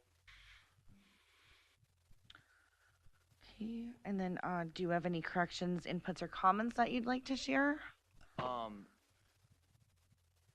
Yeah, so just a couple comments. Appreciate the introduction. I purchased this property in April. The deck was, dilapidated. I didn't know I needed a permit to reconstruct it. We made the deck smaller. We actually pulled it back from the lake 2 feet. and change the footprint up a little bit so we could put steps to get down from the deck versus there was kind of a walkway before. I had a question about your comment on the the lot setbacks. We didn't go any farther over closer to the neighbors on the previous. I think I have an overlay somewhere where with the previous deck and what the previous deck that was permitted and what mine was. I don't know if you guys are able to pull that drawing up that I provided or not. It's the height, there you go. Yeah, so you can see there where the stairs are, that was all decking previously all the way along. So the setback from the side neighbors remain the same. Madam Chair, so it might be in the same location, it doesn't meet the side property line setback. Okay. So it's 7 feet. It needs to be 10. Oh, the original deck didn't meet the setback, Correct. and So, he didn't, okay. right, and it was constructed prior to any shoreline rules. I gotcha. So even if, so I wouldn't have, I guess I maybe a misunderstanding. So the previous deck was not permitted either? Madam Chair, that's correct. So the deck, at least according to our assessor's records, the original house or cabin and the deck, that original white deck, were constructed in 1968 originally. There were no rules, permits weren't required until 1972. And so it could have been replaced to the same dimensions that it was without the need for a variance.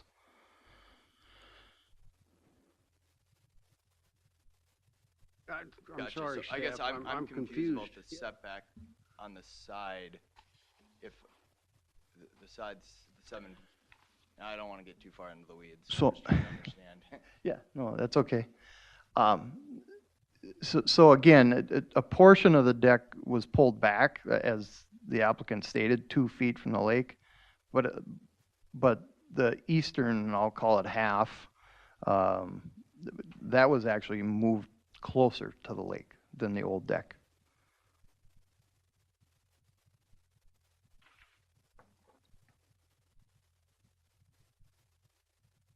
So going, just so I'm clear, so that area that looks like the big vertical X, was that some kind of elevated walkway? Do you guys mind if I go up and point or?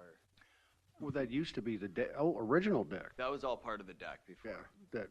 And that's big gone vertical. now, That's right? all gone now. Yep. So the stairwell that's down is, Basically, the old deck used to come out here. This is 12 feet back, and then it went all the way back here. So what we did was we just made the deck square. So we pulled it back 2 feet, and we bumped this out for it.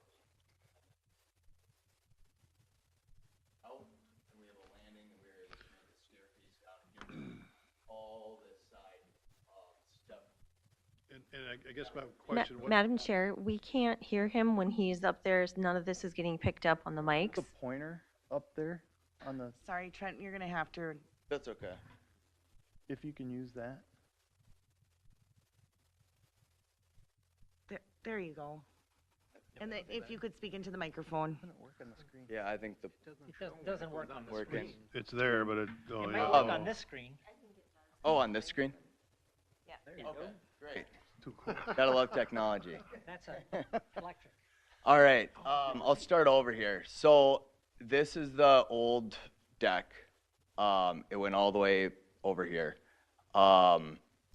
This was 12 feet coming out here. We pulled this back, so this is only 10 feet, and we went straight across instead of coming back and around. The reason we did that was so we could put a staircase down and eliminate this whole portion of deck. Without the staircase, we would have to keep this whole portion of deck, which increases the whole square footage of the deck, and then we're actually encroaching on the neighbor's property much more than we are with the current design. So, you know, in summary, I guess we overall shrunk the square footage of the deck, and we were less intrusive on the neighboring properties, and we're 2 feet further from the lake. Are there questions on that portion? I got a question for you. Yep. What do you do for a living? I own apartment buildings and mini storage facilities. Okay, and you made a statement to us that you didn't know you needed a permit. Correct. How could that be? Because several times when you are building a deck, you do not need permits. So it's my understanding I did not need a permit for this, other than the fact that it was in the Bluff impact zone. But with the background you have, wouldn't you think it would be reasonable for you to call the county up and find out for sure? So I called the county on some other things. I guess I didn't double check with them on the deck, and I hire contractors to do all my work, and I trusted that they were getting the correct permits. You need to hire new contractors. Okay. I mean, with your background, you certainly should have known this. Okay. If I can ask you, Mr. Teese, where do you live? So I live in Delano, or Montrose, right by Delano. But you said earlier your address was Yeah, I guess Horseshoe Lake, but you don't live there. No. So this is. When's it going on the market? So this is intended to be a lake cabin. Yeah, but when is it going on the market? I guess I don't know what do you mean by that? Do you foresee it as your family? That was the original intent. I don't know if that's going to be the case anymore. Because when I peek in there, it's staged. It's ready for sale. That's all of our furniture in there. But were you in the house or I'm confused.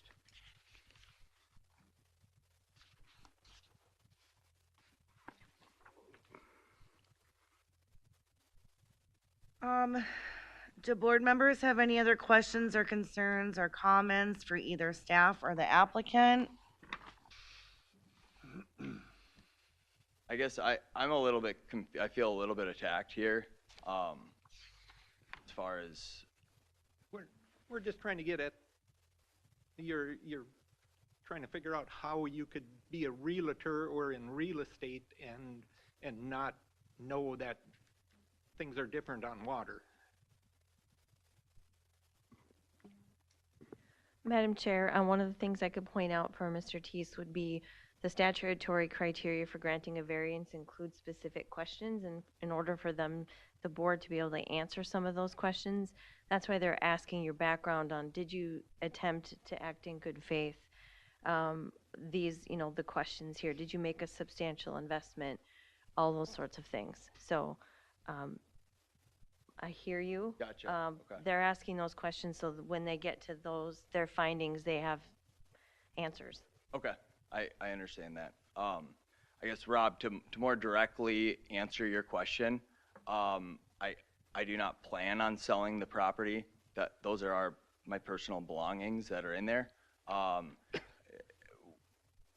We don't reside at that property, obviously, and it's winter months, so we just got done doing some remodels, and I'll be completely honest, this whole thing has been very weighing on our family, and we're not sure if we are going to keep the property now. So, but that was never an intent to buy it and remodel it and sell it, if that's kind of what you're getting at. Go ahead. Madam Chair, just, I guess, and again, I am new to this particular board, so I got a lot to learn. But if I understand it correctly, if he had replaced the deck exactly as it was, he would not have needed a permit? Member Bentrude, he would still have needed a permit. He would not have needed a variance to replace it how it was okay. configured. Okay. It still would have required a construction site permit. Oh, I'm sorry. Maybe I meant a variance. A variance would not have been required had he replaced it to the old configuration, which you saw in that one addendum. Okay. So he did obtain a permit to rebuild the deck as it exists, or he did not? There were no permits obtained for this work, Okay. no. Not. Madam Chair, for purposes of the new members, there's a state law that was passed in the early 2000s that indicates any property in the state that is tax residential or seasonal is allowed to replace as is, where is. So you get to have what you have, but it's the exact same height, dimensions, width, size, all the things. And so, but that still requires a permit. Yes, okay. And then secondly, this is in Wakefield Township. Wakefield Township has had building code for decades, so that also would require building code permits as well. Got it. So this is in Munson Township. Munson also requires building code. Thank you. Yeah, I was just correcting. And David, I did need a permit from the county, or? That's correct. Yep, you would have needed a. Because I was told I didn't need a permit from the county if I built it exactly. No, you still would need a permit. Gotcha. Yeah. And a Munson Township code So I permit. need two permit, one from the county, one from Munson Township. Unfortunately, yeah, Okay. 2 permits. One from the county for the shoreland piece of it, one from Munson Township for code requirements. Gotcha. Yeah. So I get that you guys are questioning my character, I guess. There's several counties and townships that even if you have an apartment building, you can go and replace a deck as is without any sort of permitting. So I apologize. I trusted that my contractors were getting all the required information. Very, very valuable lesson that I'm learning here, obviously. So I apologize. I'm 34 years old. I'm not perfect. I've got a lot to learn. Just to clarify, Trent, we're not judging your character. No. So that has nothing to do with this. Okay. Appreciate that. Madam Chair, I have one question for staff. Even with that building permit, he would not have been allowed to put the overhang on the front door, because that increases the footprint of the original structure. Member Schwegel, that's correct. It's considered, although it's a very minor change, it's considered an expansion of the nonconformity. And the reasons it's a nonconformity is that it's in the bluff. And as I stated earlier, the original deck, the original cabin or home was constructed prior to any bluff rules or even any shoreland rules required to get a permit. But now we have them, so. I guess I've got a question for staff. So a person buys a piece of property and he can either let it rot and go away or apply for these variances, which will likely be denied. Member Swanhorst, it's not that improvements cannot be made to the structure. It's just that permits are required, and now we have rules in place that weren't in place when the original structure was constructed. And so it makes it very challenging for homeowners, to want to make improvements. The internal remodel would not require a permit from Stearns County. And so, staff, correct me if I'm wrong, I think if you look back in the past history about variances, most of them are approved. Was that a true statement? Well, The majority? I would say, Madam Chair, Member Feeler, we could give you the data, but what it's not going to show is how many people didn't actually apply. So the other thing that I would say to your point, Mr. Swanhorst, and this is all learning for lots of people, but before that state law that went into effect that I just talked about, the whole idea was gradual elimination. Gradual elimination of these structures. That was the state law from 1972 to 2006. The legislature made the change and said, okay, that's excessive. You can have what you have, but you can't make it bigger. You can't do, and in this particular case, there were some vegetative alterations made as well. I think that exacerbated the problem. That's why the complaints came in. So, yeah, there are some situations that you have what you get what you buy. And especially when you're in a bluff impact zone, it's the most critical areas that we have in our county. One other, I guess, comment, for the overhang, it's because it's over 2 feet, that's what's considered the addition, correct? So if it would have been 2 feet, instead of 4 feet, it would not be an addition? I know every county is different on the rules. Most of them is you can go up to 4 feet without being addition, but I believe I read that it's 2 feet in Stearns County. 2 feet would be a normal overhang, what we would consider a normal overhang. And that would not be an addition.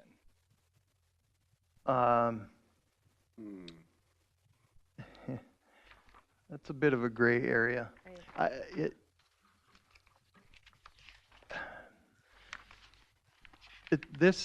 The location of that eyebrow wouldn't be, I guess, from a department standpoint, it's not a typical soffit or overhang. That door wasn't there. You put that door in there new. And I can understand why you wanted to have an overhang over the top of it, but when we're talking about the construction on the sides of the home and on the ends, we consider a normal overhang 2 feet, and we've had trouble with this before. But in that particular location, I don't know that a 2 foot would be allowed without a permit. That would be considered still an expansion of the structure. So I would need a variance, a permit or variance? Both. Both. Gotcha. Yeah. And that's what you're asking for tonight. That's one of the things you're asking for. Yeah. Right, yeah. I'm just trying to. Yeah, sure. And Yep. so I would say, from my perspective, that certainly is not an overhang of a roof. It's a porch. It's supported by the angle to the house. It's a roof porch. Although small, to me, it's a porch roof. Well, but yeah, I would call it a covered entry, but yeah, semantics. Yeah. Go ahead. I just have a question, Trent. Is this a year-round livable house, or is just Correct. This is a year-round? Okay. Yep, there's a furnace in there. Yep. Okay. Go ahead. I've got a question for how does the bluff, I guess, rules play into this? Is there any? Well, for the benefit of for the new members mostly, I did put the bluff definition in the report, which is going to be changing soon. But as the definition states, it's a hill or an embankment that over a distance of 50 feet, it has a slope of 18% or greater, and the slope has to rise 25 feet above the jurisdictional boundary or the ordinary high water level, and it has to drain towards the water body. So there's a complex definition of a bluff, and this property meets that, as many of them do along this road. We had one last November, 3 lots down. They wanted to add on to that structure, and similar situation, it's a bluff. And so a variance is required to increase or expand the non-conforming structure. That helps. Well, so since the deck is actually less square feet, I don't know. Whoever put those posts in knew what they were doing. Those look rock solid to me.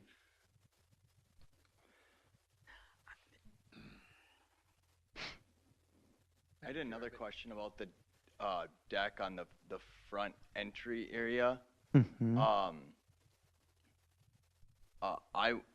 When I spoke to Julie Markton, she said you could have up to a 4-foot walkway or deck around the entire property within the bluff zone without any variance, which that is 4 feet. So I guess someone has clarification on, you know, how to get into that door if.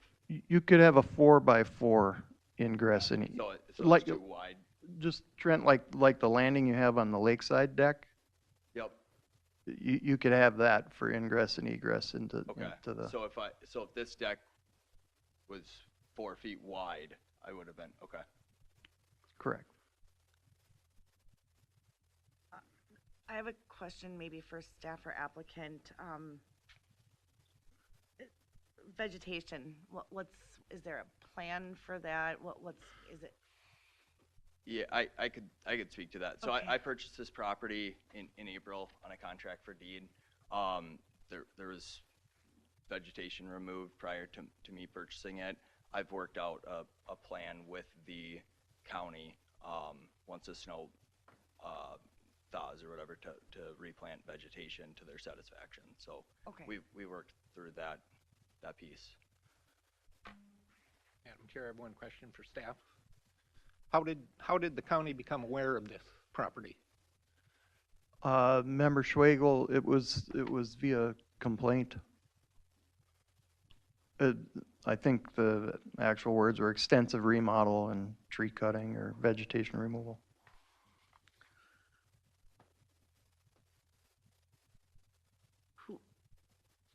He obviously didn't own it when that was happening, is that correct?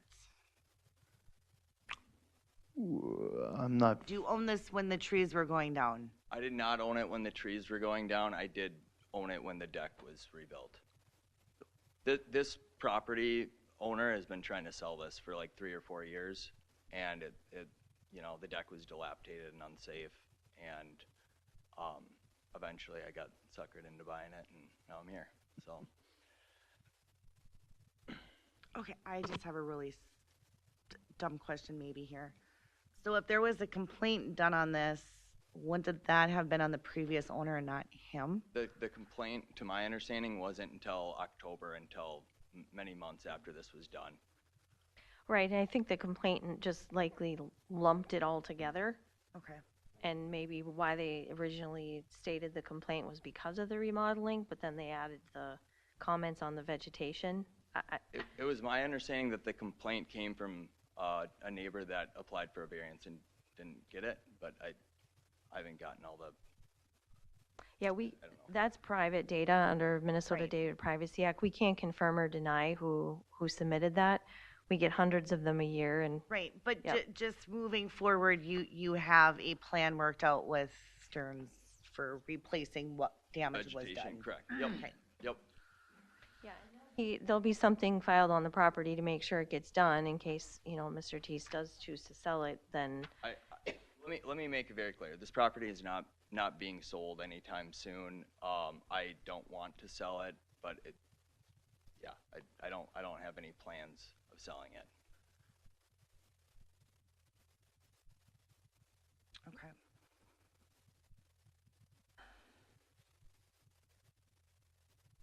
Does anyone have any more questions for applicant or staff? Right, good. I do not.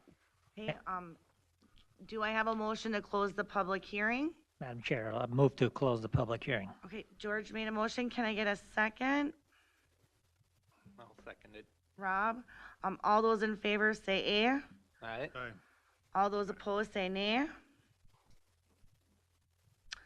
Hearing none, the motion carries to close the public hearing.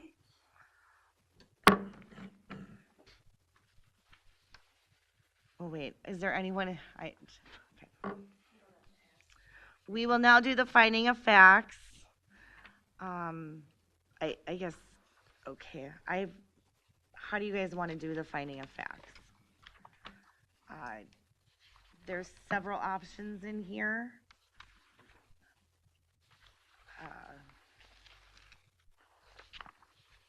The first is to leave as constructed deck 7 feet from a side property line and in the bluff impact zone, and a covered entryway within the bluff impact zone. The next one is to leave as constructed a deck 7 feet from the side property line with the bluff impact zone. Another one is to leave as constructed a covered entry and deck in the bluff impact zone. And then to leave as constructed a covered entry in the bluff impact zone. Am I reading that correct, staff?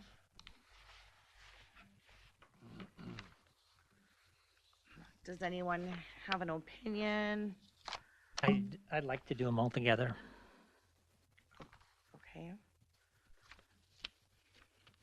So you want to do the leave as constructed, the deck 7 feet from a side property line and in the bluff impact zone, and a covered entry within the bluff impact zone. Correct.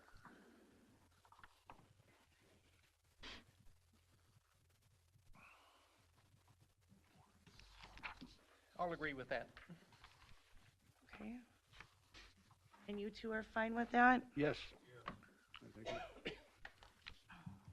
Bear with me here.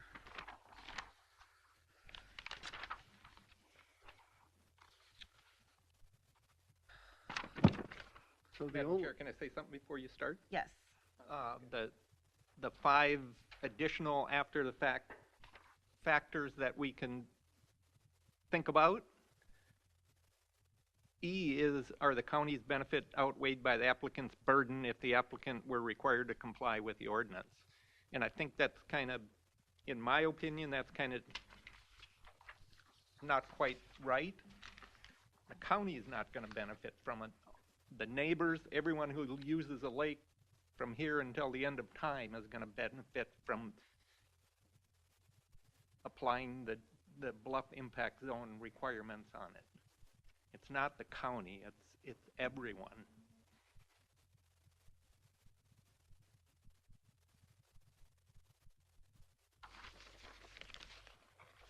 well, I thought the vegetation remediation was going to take care of the bluff problem.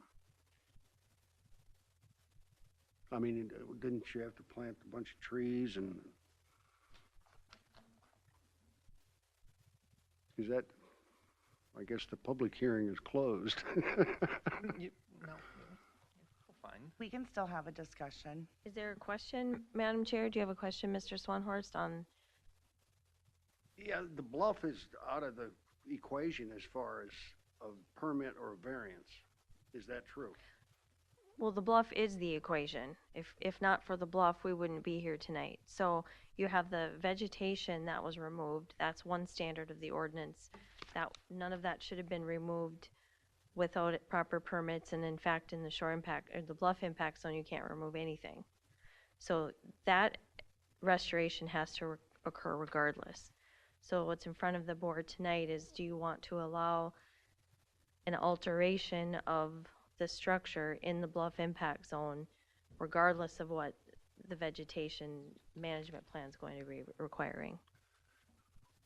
So the variance that we're going to do is to leave as constructed the deck, which is 7 feet from a side property line, and in the bluff impact zone, and a covered entry within the bluff impact zone. So that's what our variance. We need a Chair, permit. and what got left out here is the other deck, the entry, the front entry deck. But, yeah, there's 4 items being considered.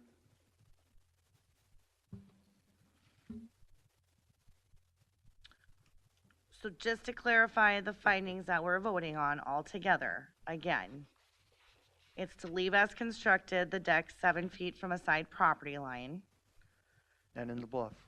in the bluff impact zone, and a covered entryway within the bluff impact zone, and then we're doing the front or the deck. Yep. The front entry, And the deck. overhang, and deck. the deck on the lakeside 7 feet from the line and in the bluff impact zone. Okay. Do we need any more clarification before we do our questions?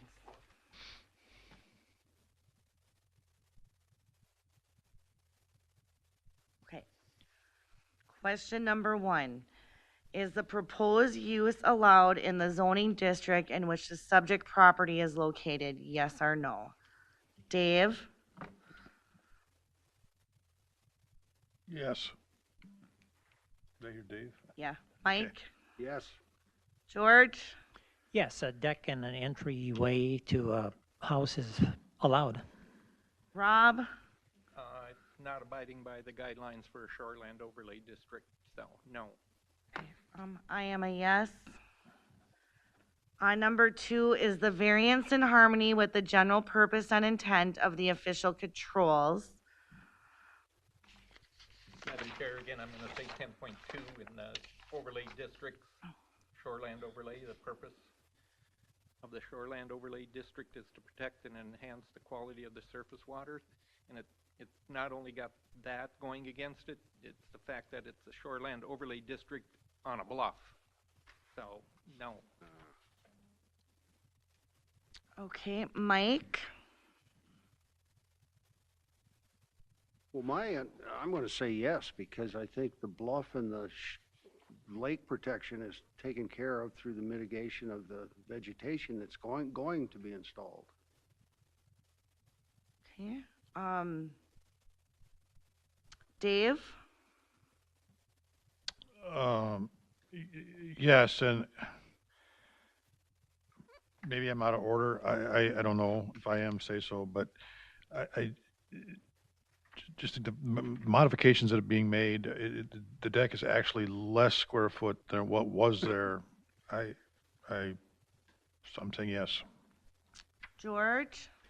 I'm going to say yes. I think there'd be more disruption to have him tear off the deck and the side to the whole landscape area than there would be in allowing the variance. I'm also a yes. Number 3, is the variance request consistent with the comprehensive plan? We'll start with Mike.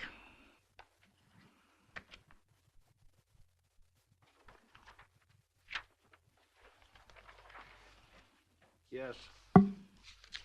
Rob? No, under water resource policies, number 1, 2, and 3.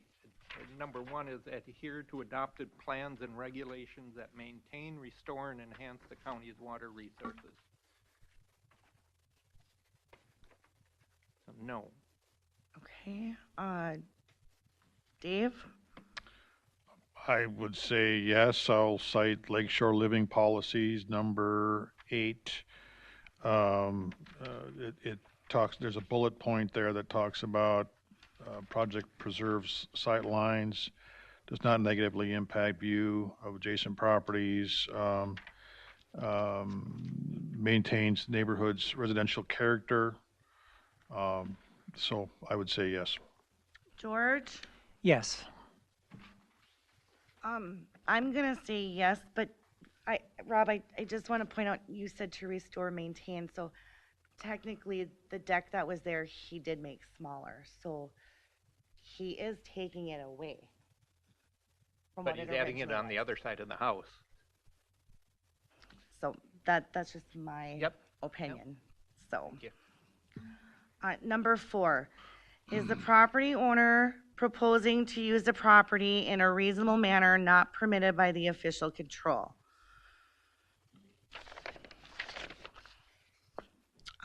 Dave?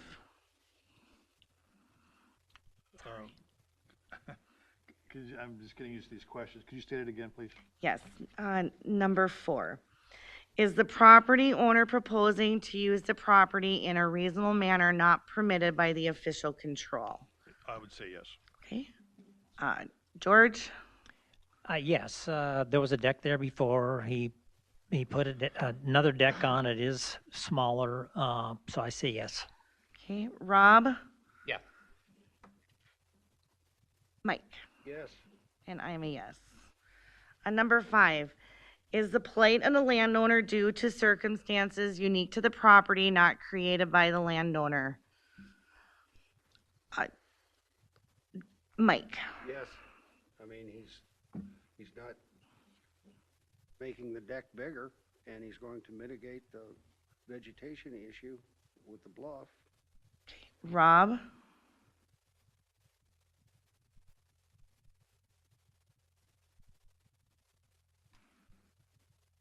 gonna say yes.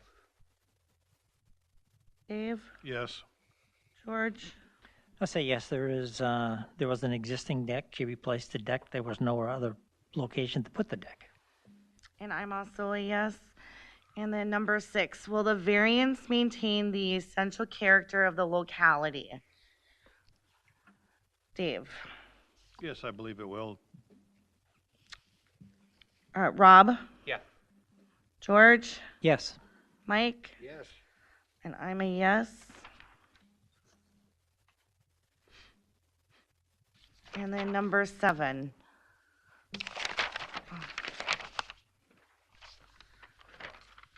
The need for the variance involves more than economic considerations. Mike. Rob, Yes. Dave, Yes. George, Yes. and I'm a yes. I would like to say that economics were not discussed. Okay.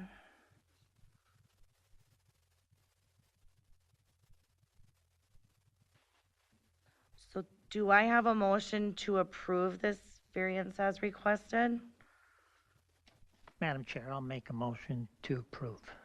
Okay, a motion has been approved to approve. Can I get a second? I will second that. All those in favor say aye. Hey. All those opposed say nay. No. Okay, hearing none, the motion carries to approve the variance as requested. Staff will work with you on your options, et cetera. Thank you very much. Thank you for being patient with us. I just would like to say in the future, please, please, please, please, before you do anything, just call the county. Don't go off your contractor's word. Trust me, it's been a very valuable lesson learned, so. Yeah, and so I'd just like to add that's why I was direct and clear with you. I wanted it to sting a little bit so you'd remember. Trust me, it has. Okay. I A was, lot of sleepless nights. I was just at a shoreline thing too. You know, contractors are still responsible for some of this as well, not just landowners. So just really check, honestly, township, county, do your homework. Yep. So you avoid this. Tell a real estate person that. It's recommended advice. So, thanks for bearing with us tonight. Thank you, everyone. Yep, Thank you. have a good night. All right, agenda item number 5, minutes from November 14th meeting. Everyone, I realize there's new members here, so I'm hoping you guys had time to review them. So I do need a motion to approve those minutes. I don't think I can be a party to that approval. I think I need to abstain. I was not a member. Okay, I'll move to approve. okay. I'll second it. Okay. Agenda item number 6, our next meeting is scheduled on March, yep. We gotta approve the minutes. March what? You made a We motion. voted on it. You gotta approve it. Things Make a motion to approve the minutes from the November meeting. Did. Okay, our next meeting is scheduled on March 13th. I need a motion. Well, first of all, we are gonna talk after this. I do need a motion to adjourn the meeting. I'll make a motion to adjourn the meeting. And I'll second that motion. Right, and it's 9:30. We gotta vote on it. 3. Maybe Mike doesn't wanna leave yet. We are going to take a day and we are going to practice this. Oh, you did fine.